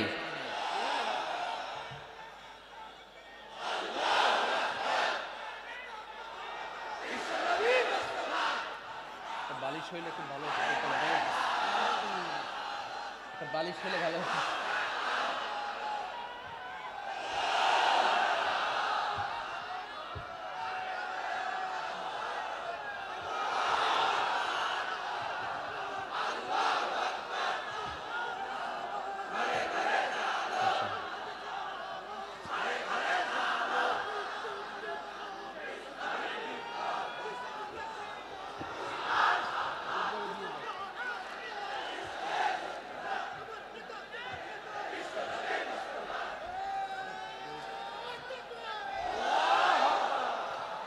উমরে ফারুক বললেন, কে আছো মায়ের বুক খালি করতে চাও? কে আছো সন্তানগুলোরে এতিম বানাতে চাও? কে আছো স্ত্রীকে বিধবা বানাতে চাও? ফালিয়া সুদ্দানি, বুকের পাটা থাকলে সামনে এসে ঠেকাও। এ আল্লাহু আকবার স্লোগান শুরু করলেন। উমরে ফারুক বললেন, কাবা ঘর যে ধরবো, কাবা ঘর ধরার আগ পর্যন্ত কেউ উমরের মিছিল থামাতে পারবে? হঠাৎ মিছিল শুনে আবু জাহেল বেরোয় এলো, উতবা, সাইবা, ওয়ালিদ ইবনে মুগীরা, সব নেতা খেতারা বেরোয় আসলো। এসেই দেখে মিছিলের সামনে ওমর। মিছিলের সামনে কে? ওমরে ফারুককে দেখে সবগুলা দিছে দৌড়। মিছিল কেউ ঠেকাইতে পারে নাই। কাবার গিলাফ পর্যন্ত ওই মিছিল চলেছে। চিল্লায় বলো আল্লাহু আকবার। ওমরে ফারুক এমন নেতা ছিলেন, শুধু আবু জাহেলই না, মুনাফিকরা ওমরে ফারুককে দেখলে ভয় পেত। এমনকি শয়তান, ইবলিস শয়তান ওমরে ফারুককে দেখলে আরেক রাস্তা দিয়ে হাঁটতো। আল্লাহ রাসূল বলতেন, মা সালাকা শাইতান সালিকান ফাজ্জান ইল্লা সালাকা ফাজ্জান গায়রা ফাজ্জিক। ওমর, শয়তান যদি তোমাকে এই রাস্তা দিয়ে আসতে দেখে, শয়তান এই রাস্তা রেখে দিয়ে আরেক রাস্তা দিয়ে হাঁটে। আবার আল্লাহ রাসূল সাল্লাল্লাহু আলাইহি ওয়াসাল্লাম বলেছেন, লা নাবিয়্যা বা'দি ওয়ালা রাসূলা, আমার পরে কোনো নবীও নাই, কোনো রাসূলও নাই, তবে লাউ কানা বা'দি নাবিয়্যুন লাকানা উমর, আমার পরে যদি নবী হওয়ার যোগ্যতা কারো থাকে, আমার সাহাবী ওমরের সেই যোগ্যতা আছে। পড়েন সুবহানাল্লাহ। প্রভু তুমি বলেছো রাসূল দেবে না, বলনি দেবে না ওমর, বলনি দেবে না হামজা তারি, খালিদ বিজয় সমর। প্রভু তুমি বলেছো রাসূল দেবে না, বলনি দেবে না ওমর, বলনি দেবে না হামজা তারি, খালিদ বিজয় সমর। প্রভু তুমি বলেছো রাসূল দেবে না। সুবহানাল্লাহ পড়েন। ওমরে ফারুক, ওরকম একটা ওমরের দরকার বাংলাদেশে। চিল্লায় বলেন ঠিক কিনা? ওই একটা ওমর যদি বাংলাদেশে থাকতো, টেন্ডারবাজি একদিনে বন্ধ হয়ে যেত। ওই এক ওমরে ফারুক যদি বাংলার জমিনে থাকতো, চাঁদাবাজি থাকতো না, নুসরাতের মতো কোনো মেয়েকে ধর্ষিত হওয়া লাগতো না, পেঁয়াজের দাম বাড়িয়ে সাধারণ মানুষের কষ্ট দেওয়ার সাহস কেউ করতো না, লবণের মতো নিত্য প্রয়োজনীয় জিনিসের দাম বাড়ানোর গুজব তোলার মতো সাহস কেউ পেত না। চিল্লায় বলো ঠিক কিনা? কোটি কোটি টাকার নোট ছিঁড়ে ছিঁড়ে কেউ পানির মধ্যে ফেলার সাহস তুলতো না। চিল্লায় বলো ঠিক কিনা? এক লোক তার স্ত্রীকে 100 তালাক দিল। কয় তালাক? আরো জোরে বলেন। এবার স্ত্রী এসে বিচার দিল, ওমরে ফারুক, আমার স্বামী আমার 100 তালাক দিছে। ওমরে ফারুক বললেন, ঘটনা কি? তালাক দিবে 3 তালাক, তোমার স্বামী তোমার 100 তালাক দেয় কেন? স্বামীরে ডেকে নিয়ে আস। ডেকে নিয়ে আসা হলো, জিজ্ঞেস করা হলো, কিরে কয় তালাক দিলি? কয় 100 তালাক। ওমরে ফারুক বললেন, তালাক দিবা 3টা, 100 তালাক দিলা কেন? স্বামী বলে, মেজাজ খুব গরম আছিল। মেজাজ, আমাদের মাঝে মাঝে মেজাজ গরম থাকে না? সব তালাক দিয়ে ফেলায়। তুই তালাক, তোর মাও তালাক। কত বড় ডাকাইত, বউরেও তালাক দেয়, শাশুড়িরও তালাক মারে। আছে না নাই? আলহামদুলিল্লাহ চুয়াডাঙ্গা এরকম নাই। ওমরে ফারুক বললেন, দিবা 3 তালাক, 100 তালাক দিলা কেন? সে বলে, ওমরে ফারুক মেজাজ গরম ছিল। ওমরে ফারুক বললেন, তাই মেজাজ গরম ছিল? ঠিক আছে, আমি বিচার করতেছি।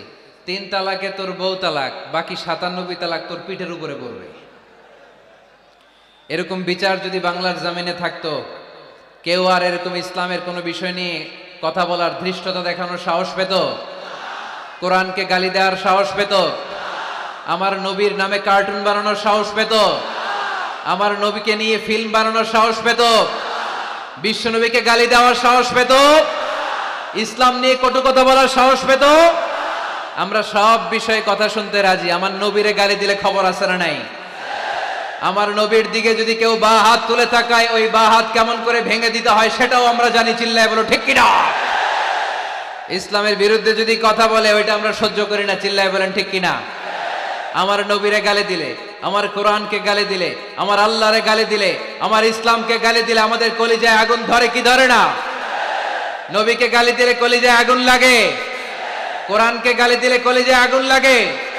কার কার কলিজায় আগুন লাগে? হাত তুলে আল্লাহর দেখা।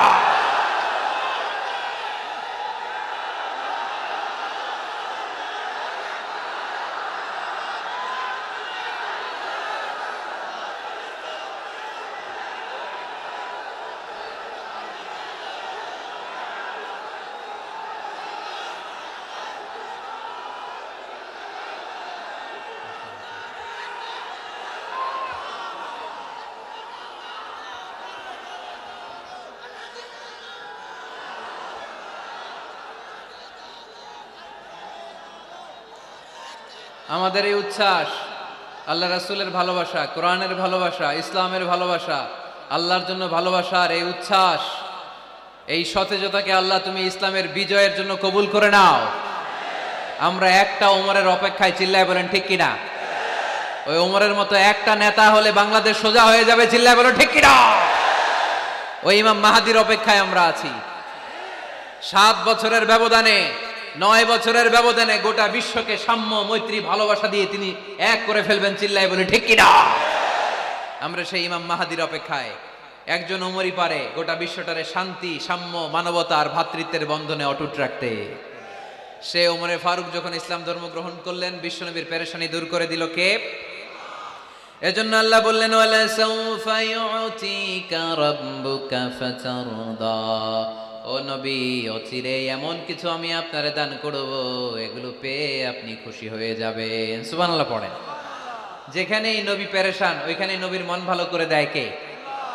মক্কা থেকে 80 কিলোমিটার দূরে তায়েফের ময়দান।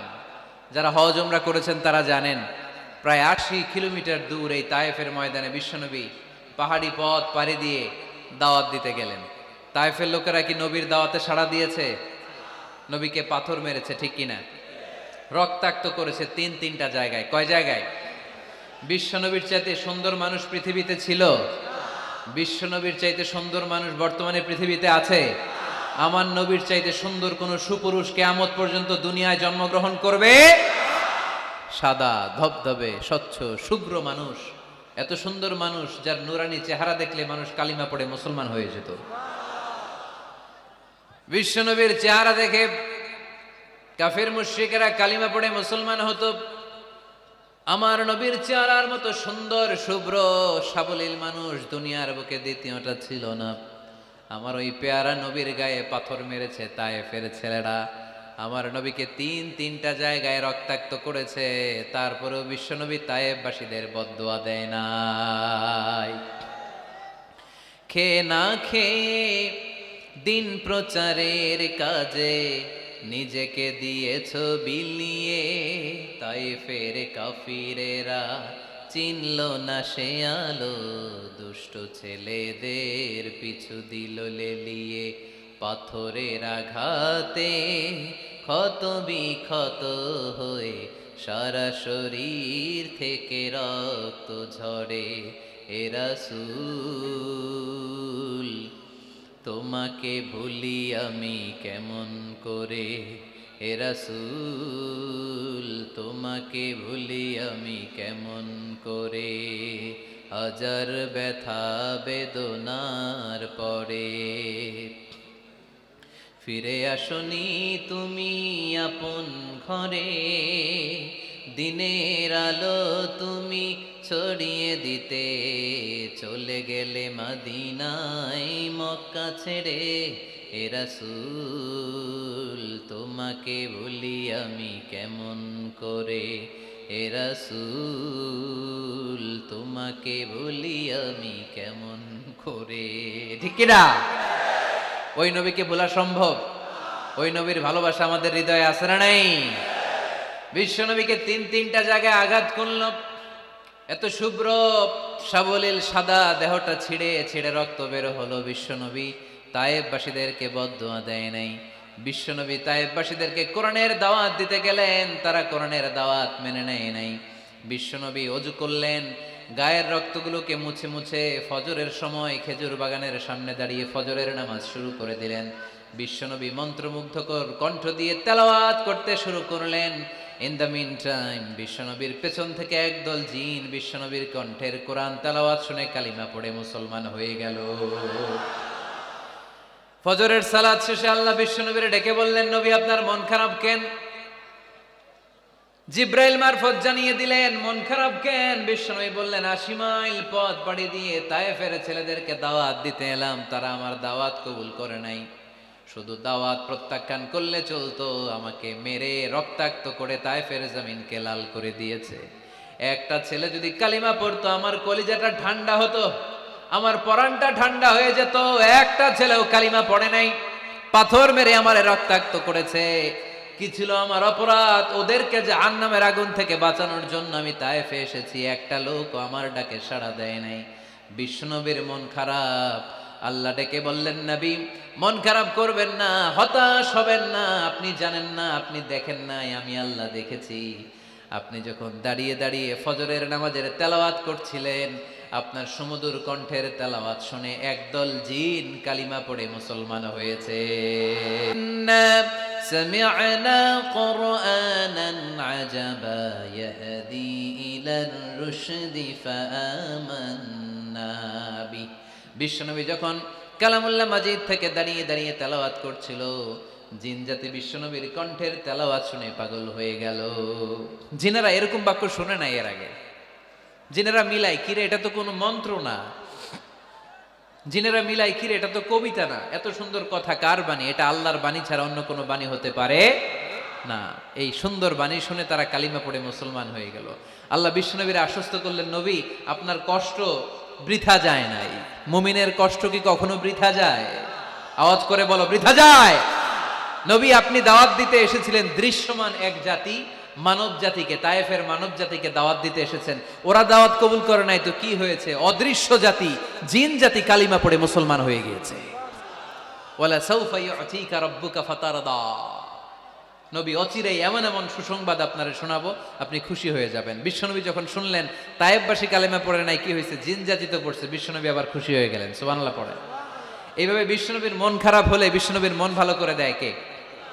মক্কার জমিনে বিশ্বনবীকে হত্যার ষড়যন্ত্র করা হলো। বিশ্বনবী আর থাকতে পারলেন না। বিশ্বনবীকে আল্লাহ বললেন, নবী আপনার জন্য আর গ্রিন সিগন্যাল নাই, মক্কা থেকে আপনাকে চলে যেতে হবে মদিনায়। আপনি চলে যান, আপনার বন্ধু আবু বকরকে নিয়ে হিজরত করে চলে যান।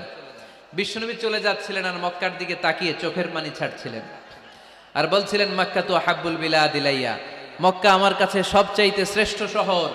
লাউলা উখরিজতু লামা খারাজতু মিনহা, মক্কা থেকে যদি আমারে বের করে দেয়া না হতো আমি মক্কা থেকে বের হতাম না।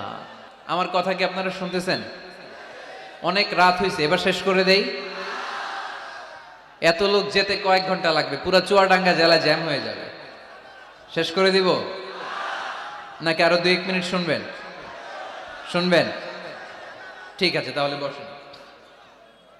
রাসূল সাল্লাল্লাহু আলাইহি ওয়াসাল্লাম বললেন, মক্কা থেকে যদি আমার বের করে দেয়া না হতো আমি বের হতাম না। চোখের পানি ছাড়লেন। মাতৃভূমি ছেড়ে চলে যেতে হবে। আপনাদের জেলার নাম কি? আরো জোরে বলেন। চুয়াডাঙ্গারে বেশি পছন্দ করেন না বোধহয়, এজন্য আওয়াজটা জোরসে হয় নাই। আপনাদের প্রাণের জেলার নাম কি? চুয়াডাঙ্গা। জোর করে যদি চুয়াডাঙ্গা থেকে বের করে আপনারা সিলেটে পাঠায় দেয়, ভাল লাগবে? বিশ্বনবীকে মক্কা থেকে মদিনায় পাঠিয়ে দেয়া হলো। জন্মভূমি ছেড়ে বিশ্বনবী মদিনায় যাচ্ছেন, মনটা খুব খারাপ। প্রথম যখন মানুষ বিদেশে যায় এয়ারপোর্টে কাঁদে না? এয়ারপোর্টে গেছেন আপনারা? আহা, পরিবার পরিজনদেরকে কেঁদে কেঁদে অশ্রু সিক্ত নয়নে বিদায় দেয়। বিশ্বনবীও চোখের পানি ছেড়ে মক্কাকে বিদায় জানালো। মন খুব খারাপ, কিন্তু মদিনায় যেয়ে দেখে এলাহি কাণ্ড। মদিনার উপকণ্ঠে সানিয়াতুল ওয়াদা নামক জায়গায় আবাল বৃদ্ধ বনিতা দফ বাজিয়ে বাজিয়ে বিশ্বনবীরে ওয়েলকাম করতে শুরু করলো। তলাআল বাদরু আলাইনা মিন সানিয়াতিল ওয়াদা ওয়াজাবা শুকরু আলাইনা মাদআ লিল্লাহি দা আইয়ুহাল মাবউসু ফিনা جئت من أمر المطاع جئت شرفت المدينة مرحبا يا خير دا যারা পারেন পড়েন। طلع البدر علينا من ثنيات الوداع وجب الشكر علينا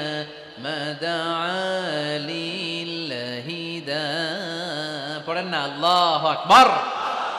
এই বিশাল জনসমুদ্র দেখে তলাল বদরু আলাইনা আর দফ বাজাতে বাজাতে নবীকে ওয়েলকাম ইন রিসিপশন দেয়া হলো। এই মদিনার মানুষের ভালোবাসা দেখে মক্কা থেকে যে তিনি চোখের পানি ছেড়ে বিদায় নিয়েছেন, এই দুঃখের কথা বিশ্বনবী ভুলে গেলেন। বিশ্বনবীর মনকে আবার খুশি করে দিল কে? সুবহানাল্লাহ কইতে পারলেন না? ওয়ালা সাউফা ইউতিকা রাব্বুকা ফাতারদা, নবী অচিরেই এমন জিনিস আপনাকে আমি দান করব, আপনি খুশি হয়ে যাবেন। আবার বিশ্বনবী শুনতে পেলেন ওনার আগের পয়গম্বরদের বয়স ছিল কারো 1000 বছর, কেউ হায়াত পেত 2000 বছর, কেউ পেত 1500 বছর, তাদের উম্মতের মধ্যে থেকে কেউ বাঁচত 800 বছর 700 বছর। বিশ্বনবী মনে মনে দুঃখ পেতে শুরু করলেন, হায় হায় আমার উম্মতের গড় বয়স এত কম, আগের উম্মতেরা হায়াত পেয়েছে বেশি, ইবাদত করার সুযোগও পেয়েছে বেশি, আমার গুনাহগার উম্মতেরা হায়াত পাবে কম, তাই ইবাদতের সুযোগও তাদের কম। ঠিক কি না? আল্লাহ রাসূল সাল্লাল্লাহু আলাইহি ওয়াসাল্লাম ফরমান, আমার উম্মতি মা বাইনা 60 ইলা 70, আমার উম্মতের গড় বয়স 60 থেকে 70, 60 থেকে 70-এর মধ্যে আমার উম্মতের বেশিরভাগ লোক মারা যাবে। ওয়া আকাল্লুহুম মাইয়াজুযু যালিক, হাতে গোনা অল্প কয়েকজনই 70-এর বেশি হায়াত পাবে। আপনাদের চুয়াডাঙ্গার কি অবস্থা, কত হায়াত পায় মানুষ? 80 বছর বয়স পেয়েছেন এরকম কেউ আছে নাকি আজকের মাহফিলে? 80 বছরের মুরব্বী কেউ আছেন? নাই। 70 বছর হায়াত পেয়েছেন কেউ আছে? হ্যাঁ আছে, আছে। 60 বছর বয়স আছে? 60 বছর আছেন। 50 আছে কার কার দেখি? 50। টরিক ভাইয়ের বয়স কত? শহীদ ভাই বয়স কত চলে? 50। মাশাআল্লাহ, আরো 50 বছর আল্লাহ বাঁচায় রাখুক। সবাই পড়ি আমিন। তো রাসূল সাল্লাল্লাহু আলাইহি ওয়াসাল্লাম চিন্তিত হলেন, হায় রে, আগের উম্মতেরা হায়াত পাইতো 1000 বছর 1500 বছর, আমার উম্মত 60 থেকে 70-এর মধ্যে সব মরে যাবে, ওরা ইবাদত করার সুযোগ পেয়েছে বেশি, আমার উম্মতের কি হবে? সুবহানাল্লাহ কইবেন না? কি দরদ আমাদের জন্য, কি মায়ার নবী, কি দয়ার নবী। আমার নবীর চাইতে দয়ালু মানুষ পৃথিবীতে ছিল? আমার নবীর চাইতে বিশ্বস্ত মানুষ পৃথিবীতে আছে? আহমদ বড় বিশ্বস্ত, সে কোন বন্ধু বলো বেশি বিশ্বস্ত, সে কোন বন্ধু বলো বেশি বিশ্বস্ত, কার কাছে মন খুলে দেয়া যায়, কার কাছে প্রাণ খুলে দেয়া যায়, হওয়া যায় অতি আশ্বস্ত, তার নাম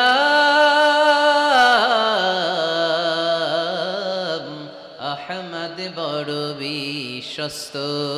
সুবহানাল্লাহ পড়েন। আমার নবীর চাইতে বিশ্বস্ত আর কেউ আছে? আমার নবীর চাইতে দিলদরিয়া আর কেউ আছে? আমার নবীর চাইতে দয়ালু কোন মানুষ পৃথিবীর জমিনে আছে? ওমা আরসালনাকা ইল্লা রাহমাতাল লিল আলামিন, I have sent you as a mercy for the entire universe. নবী হে, আমি গোটা বিশ্বের জন্য আপনাকে রহমত করে প্রেরণ করেছি। চিল্লায় পড়েন সুবহানাল্লাহ।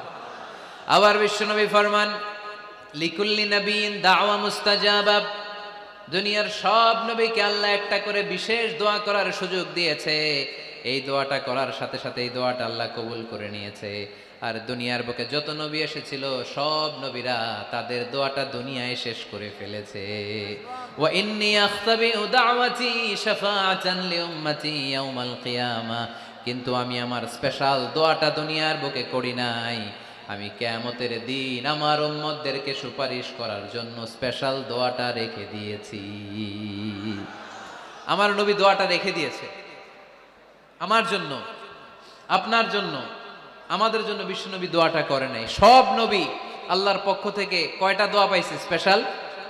সবাই বলেন না? একটা। ওই দোয়া করার সাথে সাথেই কবুল হবে, একটা করে দোয়া। সব নবীরা ওই দোয়াটা দুনিয়াতেই করেছে, কোন নবী বাকি নাই, সব নবী দোয়াটা দুনিয়াতেই কাজে লাগিয়ে ফেলেছে আমার নবী ছাড়া। আমার নবী কি দোয়াটা দুনিয়াতে করছে? দুনিয়ায় বিশ্বনবী বিপদে পড়েন নাই, ওই দোয়াটা করলেই বিপদ থেকে মুক্তি পেতেন। কিন্তু আমার জন্য, আপনার জন্য, আমাদের জন্য রেখে দিয়েছেন। কিয়ামতের দিন আমরা যখন বিপদে পড়ে যাব, আমাদেরকে বিপদ থেকে উদ্ধার করার জন্য বিশ্বনবী ওই দোয়াটা করে আমাদেরকে উদ্ধার করবে। চিল্লায় এখন সুবহানাল্লাহ। বিশ্বনবী কিয়ামতের দিন শুধু কাঁদতে থাকবে, আকাশের জলজলে সূর্যটা মাথার কাছে চলে আসবে, মাথার মগজগুলো ভাতের মাড়ের মতো গলে গলে নাকের ছিদ্র কানের ছিদ্র দিয়ে বেয়ে বেয়ে পড়বে, তৃষ্ণায় ক্ষুধায় জিহ্বাটা বের হয়ে কুকুরের মতো নাভিস্থল পর্যন্ত ঝুলতে থাকবে। জমিনটারে তামার জমিন বানিয়ে দেয়া হবে, সবাই শুধু বলবে ইয়া নাফসি, আল্লাহ তুমি আমারে বাঁচাও। অলিরা বলবে ইয়া নাফসি, শহীদরা বলবে ইয়া নাফসি, নবীরা বলবে ইয়া নাফসি, উম্মত বলবে ইয়া নাফসি। সবাই বলবে আল্লাহ তুমি আমারে বাঁচাও, আল্লাহ তুমি আমারে বাঁচাও, আল্লাহ তুমি আমারে বাঁচাও। ঠিক ওই মুহূর্তে বিশ্বনবী পিয়ারা নবী মাকামে মাহমুদে সেজদায় পড়ে কাঁদবে। তিনি ইয়া নাফসি না বলে চিৎকার করে কেঁদে কেঁদে বলবে উম্মতি উম্মতি রবলি হাবলি উম্মতি, ও রব আমার উম্মতকে তুমি বাঁচাও। পুরো কিয়ামত জুড়ে চিৎকার ইয়া নাফসি, আল্লাহ আমারে বাঁচাও। বিশ্বনবী বলবে ইয়া উম্মতি, আল্লাহ উম্মতরে বাঁচাও। সুবহানাল্লাহ পড়বেন না? বিশ্বনবী মাথা তুলবেন না। রব্বুল আলামিন সাইয়েদনা জিবরাইল আলাইহিস সালামকে পাঠাবেন, জিবরাইল যাও নবীকে জিজ্ঞেস করো ইয়া নবী আল্লাহি মা ইউবকি, কেন আপনি কাঁদেন? বিশ্বনবী মাথা তুলবেন না, সিজদারত অবস্থায় উত্তরে বলবেন উম্মতি উম্মতি, আল্লাহ আমার উম্মতের কি হবে আপনি বলেন, আমার উম্মতরে আপনি বাঁচান। সাইয়েদনা জিবরাইল এসে বলে ও মাবুদ, আপনার নবী বলে উম্মতের কি হবে, উম্মতের কি হবে? আল্লাহ বলেন জিবরাইল আমার নবীরে যে বলো ইন্না সানুরদিকা ফি উম্মাতিক ফালা নাসুক। আমি আমার নবীর দুনিয়ার বুকে যখন মন খারাপ ছিল তখন যেমনি মন ভালো করে দিয়েছি, আজকেও আমার নবীর উম্মতের ব্যাপারে এমন একটা ঘোষণা আমি দেব, এই ঘোষণা শুনে আমার নবী খুশি হয়ে যাবে। সারা দুনিয়াতে দুনিয়ার বুকে নবী যখনই পেরেশান, নবীর মন খারাপ, আমি যেমনি মন ভালো করে দিয়েছি, আজকেও এই কিয়ামতের ময়দানে নবীকে এমন ঘোষণা শোনাবো, এই ঘোষণা শুনে আমার নবী খুশি হয়ে যাবে। চিল্লায় পড়তে হবে আল্লাহু আকবার। আল্লাহ তখন বলবে নবী মাথা তোলেন, মাথা তোলেন, ইরফা রাসাক, নবী মাথা তোলেন, সাল তুতা, আপনার কান্না আমার সহ্য হয় না, সাল তুতা, যা চাবেন তাই দেব। ইশফা তুশাফা, যার ব্যাপারে আপনি আজকে সুপারিশ করবেন তার জন্য আমি সুপারিশ কবুল করে নেব। ওয়া সাউফা ইউতিকা রাব্বুকা ফাতারদা, নবী এমন এমন জিনিস আপনারে দেব আপনি খুশি হবেন। তারপরেও নবী খুশি হবেন না, নবী অস্থির হয়ে থাকবেন আমাদের জন্য। একটা পতাকা নিয়ে আমাদের সবাইকে নিয়ে আমার নবী পেয়ারা নবী জান্নাতের দরজার মধ্যে একটা ধাক্কা দিবেন, পড়েন আল্লাহু আকবার। জান্নাতের রক্ষী ফেরেশতা বলবে মান আনতা, আপনি কে? বিশ্বনবী বলবেন আনা মুহাম্মদ, আমার নাম মুহাম্মদ সাল্লাল্লাহু।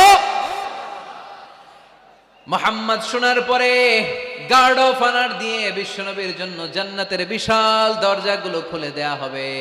আর জান্নাতের ফেরেশতারা বলবে নবী গো, জান্নাত সৃষ্টির পর থেকে আজ পর্যন্ত আমরা দাঁড়িয়ে আছি, কবে আপনি জান্নাতে ধাক্কা মারবেন আর আপনার জন্য জান্নাতের দরজা খুলে দেব।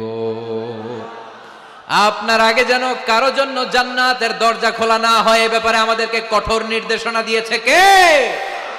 বিশ্বনবী লক্ষ লক্ষ কোটি কোটি উম্মতে মুহাম্মাদীকে নিয়ে সেদিন জান্নাতের ভেতরে যখন ঢুকবেন তখন বিশ্বনবীর মনটারে খুশি করে দিবে কে?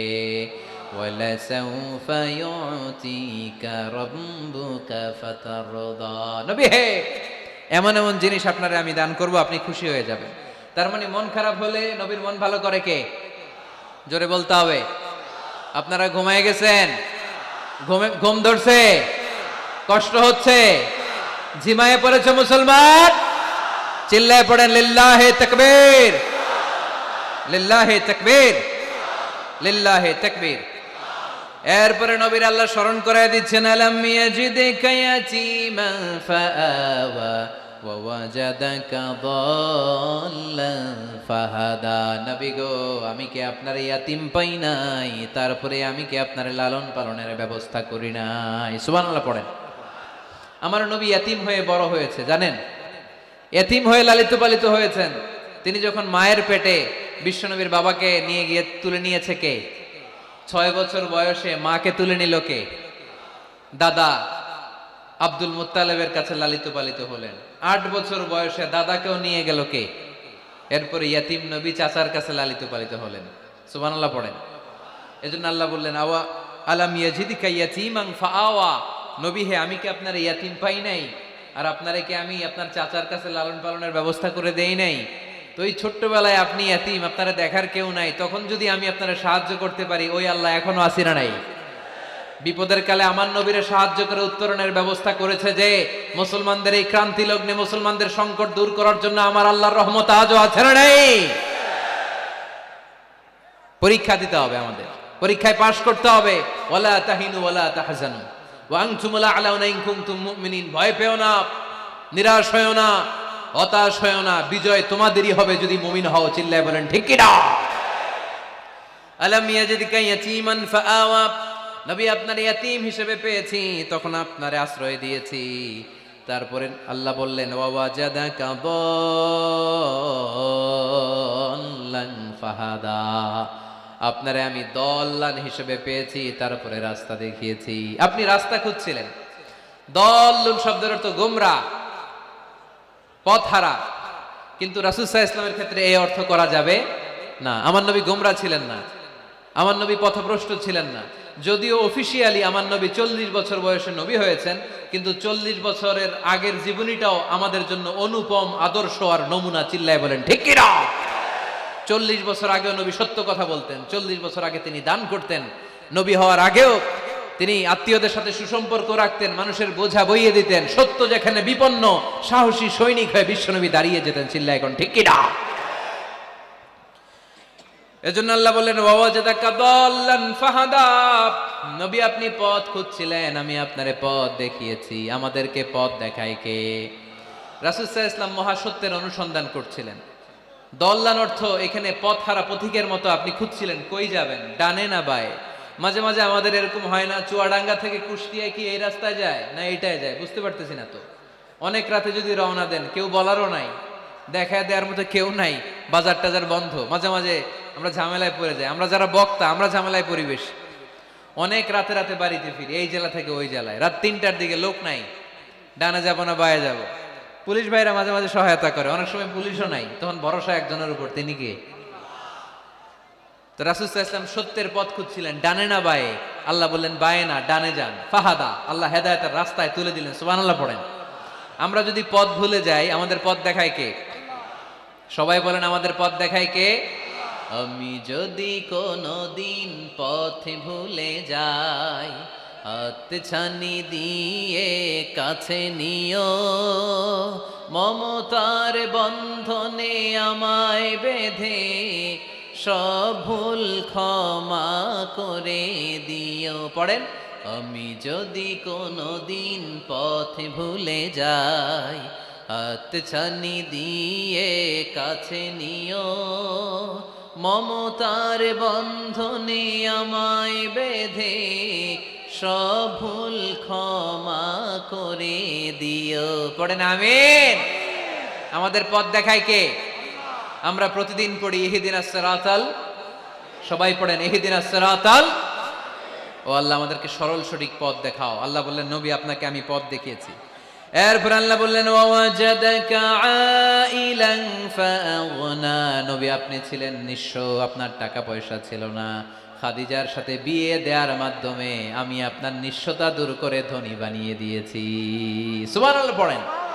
রাসূল সাল্লাল্লাহু আলাইহি ওয়াসাল্লাম মেষ চড়াতেন। মা বাআসাল্লাহু নাবিয়ান ইল্লা রাআল গানাম, এই পৃথিবীতে এমন কোন নবী নাই যেই নবী ছাগল চড়ায় নাই। আপনারা ছাগল চড়ান তো? আপনাদের তো এই যে কি বলে ব্ল্যাক গোট, চুয়াডাঙ্গার ব্ল্যাক গোট নাকি সারা দুনিয়ায় বিখ্যাত। হ্যাঁ, ব্ল্যাক বেঙ্গল, কি বলে ব্ল্যাক বেঙ্গল। ছাগল পালেন কে কে দেখি তো চুয়াডাঙ্গায়? ওরে আল্লাহ, ছাগল তো নিয়ে যাওয়া লাগবে কয়েকটা, দেখা যায় অনেক ছাগল। মেহেরপুরও বিখ্যাত না? মাশাআল্লাহ, চুয়াডাঙ্গার ছাগল অনেক বিখ্যাত। তো সব নবীরা ছাগল ছড়িয়েছেন। বুখারীর বর্ণনা, মা বাআসাল্লাহু নাবিয়ান ইল্লা রাআল গানাম, এই পৃথিবীতে এমন কোন নবী নাই যে নবী ছাগল চড়ায় নাই। বিশ্বনবী ছাগল চড়াতেন অল্প কিছু পারিশ্রমিকের বিনিময়ে। সুবহানাল্লাহ পড়েন। কারণ আমার নবী শিখিয়েছেন পরিশ্রমে লজ্জা নেই, লজ্জা অলসতায়। ঠিক কি না? পরিশ্রমে কোনো লজ্জা আছে? লজ্জা অলসতায়, ঠিক কি না? রাসূল সাল্লাল্লাহু আলাইহি ওয়াসাল্লামের টাকা পয়সা ছিল না। আম্মাজান খাদিজাতুল কুবরা রাদিয়াল্লাহু তাআলা আনহার সাথে যখন বিয়ে হলো, বিয়ের পরে এই ধনাঢ্য মহিয়সী নারী বললেন, ইয়া রাসূলুল্লাহ, আমার সম্পদের দরকার নাই, আমি আপনারে পেয়েছি, আপনারে পেয়ে আমি খুশি। আমার সব সমুদয় সম্পত্তি আপনার পায়ের সামনে আমি ঢেলে দিলাম, আপনি ইচ্ছা মতো ইসলামের জন্য, ইসলাম প্রচারে এই সম্পদ ব্যয় করা শুরু করে দেন। সুবহানাল্লাহ পড়তে পারলেন না? ওয়াজাদাকা আইলান ফাআগনা, তাফসিরে এসেছে ফাআগনা বিখাদিজা, নবী আপনি ছিলেন নিঃস্ব, দরিদ্র, টাকা পয়সা ছিল না, খাদিজার সাথে বিয়ের মাধ্যমে আমি আপনার ধনী বানাই দিলাম। তার মানে নবী আপনি ছিলেন ইয়াতীম, আপনারা আমি লালন পালনের ব্যবস্থা করে দিলাম। আপনি পথ খুঁজছিলেন, কোন পথে আগাবেন, পথ দেখাইয়া দিলাম। আপনি নিঃস্ব ছিলেন, আমি আপনার লালন পালনের ব্যবস্থা করে দিলাম, পথ দেখাইয়া দিলাম। আপনার টাকা পয়সা ছিল না, খাদিজার সাথে বিয়ের মাধ্যমে ধনী বানাইয়া দিলাম। সুবহানাল্লাহ। নবীর মন খারাপ তো, নবীর মন ভালো করার চেষ্টা করতেছে। দেখেন বন্ধু বন্ধু রাগ ভাঙায় কি করে। ও নবী আপনি রাগ করেন কেন? ওই যে আপনি ছোটবেলায় কষ্টে ছিলেন, আমি তো ঠিক করে দিলাম সব। ও নবী আপনি পথ খুঁজতেছিলেন, বিপদে ছিলেন, আমি তো পথ দেখাই দিলাম। টাকা ছিল না, বিয়ের পরে টাকার ব্যবস্থা করে দিলাম। তো আপনার টেনশন কিসের? টেনশন তো আমি আল্লাহর। চিল্লায় বলেন ঠিক কি না? মুমিন কখনো টেনশন করে না। মুমিন তার সব কিছু ন্যস্ত করে দেয় একজনের উপর, তিনি কে? এবার বিশ্বনবীকে 3টা কর্মসূচির ঘোষণা দিয়ে আল্লাহ সূরাটা শেষ করবেন। কর্মসূচি 3টা শুনতে মনে চায়? এই কর্মসূচি 3টা পকেটে করে বাড়িতে নেওয়া যাবে? উত্তর হয় নাই, আওয়াজ হয় নাই। এই 3 কর্মসূচি নিয়ে আজকে বাড়িতে ফিরতে চাই, পারা যাবে? কর্মসূচি নাম্বার 1, আল্লাহ বলেন ফাআম্মাল ইয়াতীমা ফালা তাকহার। ও নবী, কখনো এতিমদেরকে আপনি তাড়িয়ে দেবেন না, এতিমদের সাথে খারাপ আচরণ করবেন না। আপনাদের এলাকায় এতিমখানা আছে নাকি? আছে? টরিক ভাইয়ের মাদ্রাসায় আছে এতিম? আছে? মাশাআল্লাহ। তো এই যে এতিমদের সাথে খারাপ আচরণ করতে নিষেধ করেছে কে? ফাআম্মাল ইয়াতীমা ফালা তাকহার। নবী, এতিমদের সাথে খারাপ আচরণ করবেন না, কারণ আপনি নিজেই এতিম ছিলেন, ঠিক কি না? এতিমদের সাথে আমরা ভালো আচরণ করব। এতিমকে ভালোবাসা মানে নবীকে ভালোবাসা, কারণ আমার নবী এতিম হয়ে বড় হয়েছেন। চিল্লায় বলেন ঠিক কি না? যারা এতিমকে ভালোবাসে তাদেরকে ভালোবাসে কে? বিশ্বনবী এতিমদের লালন পালনকারীদেরকে এত ভালোবাসতেন। যারা এতিমদেরকে যত্ন নেয়, যারা এতিমদেরকে লালন পালন করে, তাদের উদ্দেশ্যে বিশ্বনবী বললেন আনা ওয়া কাফিলুল ইয়াতীমি কাহাতাইন। আনা ওয়া কাফিলুল ইয়াতীমি কাহাতাইন। আমার 2টা আঙ্গুল দেখা যায়? সবাই দেখতে পাচ্ছেন? এই 2টা আঙ্গুলের মাঝখানে কি খুব গ্যাপ আছে নাকি? বেশি নাই। বিশ্বনবী বললেন আনা ওয়া কাফিলুল ইয়াতীমি কাহাতাইন। আমি এবং ইয়াতীমের লালন পালনকারী কিয়ামতের দিন প্রতিবেশীর মতো এইভাবে কাছাকাছি একসাথে থাকবো। এজন্য এতিমদের সাথে ভালো আচরণ করবেন। এতিমদেরকে ঘাড় ধাক্কা দিয়ে বের করে দিবেন না। অনেকে আছে এতিমদেরকে ঘাড় ধাক্কা দিয়ে বের করে দেয়, আছে না? যাই আছে না? আরাআইতাল্লাযী ইউকাযযিবু বিদ্দীন ফাযালিকাল্লাযী ইয়াদউল ইয়াতীম। কিছু লোক আছে যারা আখিরাতে বিশ্বাস করে না, জান্নাত জাহান্নামে বিশ্বাস করে না, তারা দ্বীনকে অস্বীকার করে, ইয়াতীমকে ঘাড় ধাক্কা দিয়ে বের করে দেয়। বিশ্বনবী ইয়াতীম হয়ে বড় হয়েছেন, তাই বিশ্বনবীকে প্রথম কর্মসূচি দিলেন ফাআম্মাল ইয়াতীমা ফালা তাকহার। নবী হে, কখনো ইয়াতীমকে ঘাড় ধাক্কা দিয়েন না, ইয়াতীমকে ধমক দিয়েন না, ইয়াতীমকে তাড়িয়ে দিবেন না। অনেকে আছে তাদের হৃদয় শক্ত, চোখ দিয়ে পানি নামে না। এরকম শক্ত হৃদয়ের মানুষ আছে না নাই? কান্না আসে না, হৃদয় নরম হয় না। এক সাহাবী এসে বললেন ইয়া রাসূলুল্লাহ, আমার হৃদয়টা বড় শক্ত, আমার কলবটা বড় শক্ত, আমার চোখ দিয়ে পানি নামে না, আমার হৃদয়টা আমি নরম করতে চাই, কি করে নরম করব? বিশ্বনবী বললেন হৃদয় নরম করতে চাও? ইরহামিল ইয়াতীম, ইয়াতীমের প্রতি রহম দিল হও। ওমসাহ রাসা, ইয়াতীমের মাথায় হাত বুলিয়ে দাও। ও আতঈমহু মিন তাআমিক, তুমি যা খাবে ওখান থেকে ইয়াতীমরেও খাও। তালিনু কলবুক, তোমার হৃদয়টারে নরম করে দিবে কে? ওয়া তুদরাকু হাজাতুক, তোমার মনের নেক মাকাসেদ পূরণ করে দিবে কে? এজন্য মাঝে মাঝে একটু এতিমখানায় যাবেন, এতিমদের সাথে বসবেন, ওদেরকে একটু সদকা করবেন, দান সদকা করবেন, ওদেরকে খাওয়াবেন, ওদের মাথায় হাত বুলিয়ে দিবেন। আপনার হৃদয়টারে নরম করে দিবে কে? বাংলাদেশে কিছু লোক আছে এতিমরে আদর করা তো দূরের কথা, এতিমের মাল টাল খেয়ে সব সাবার করে দেয়, এরকম আছে না নাই? এতিমের সম্পদ খেয়ে ফেলে এরকম ডাকাইত আছে না নাই? ভাই মারা গিয়েছে, ভাতিজা আহা, মরার আগে ভাই তার আরেক ভাইকে সম্পদ দিয়ে গেল, আমার ছেলেটারে দেখো ইয়াতীম, ছেলের তো কিছু দেয় নাই, ভাতিজার জন্য তো কিছু রাখেই নাই, সব খায় শেষ করে ফেলছে, এরকম আছে না নাই? আল্লাহ বললেন খবরদার, এতিমের সম্পদ মেরে দিও না, এতিমের সম্পদ খেয়ে ফেলো না। যারা এতিমের সম্পদ অন্যায় ভাবে খাও, তারা পেটে এতিমের সম্পদ ঢুকাও নাই, জাহান্নামের আগুন পেটে ঢুকিয়েছো, ঠিক কিনা? الذين يأكلون أموال اليتامى ظلما إنما يأكلون في بطونهم نارا وسيصلون سعيرا। যারা ইতিমের সম্পদ অন্যায় ভাবে খায়, তারা ইয়েতিমের সম্পদে খায় নাই, খেয়েছে জাহান্নামের আগুন। কার কথা? আরো জোরে বলেন, কার কথা? এজন্য আমরা ইয়েতিমের সাথে খারাপ আচরণ করব না। চুয়াডাঙ্গার সম্পদশালী ভাইয়েরা এতিমের সাথে ভালো আচরণ করেন, এতিমের মাথায় হাত বুলিয়ে দেন, এতিমকে খাওয়ান।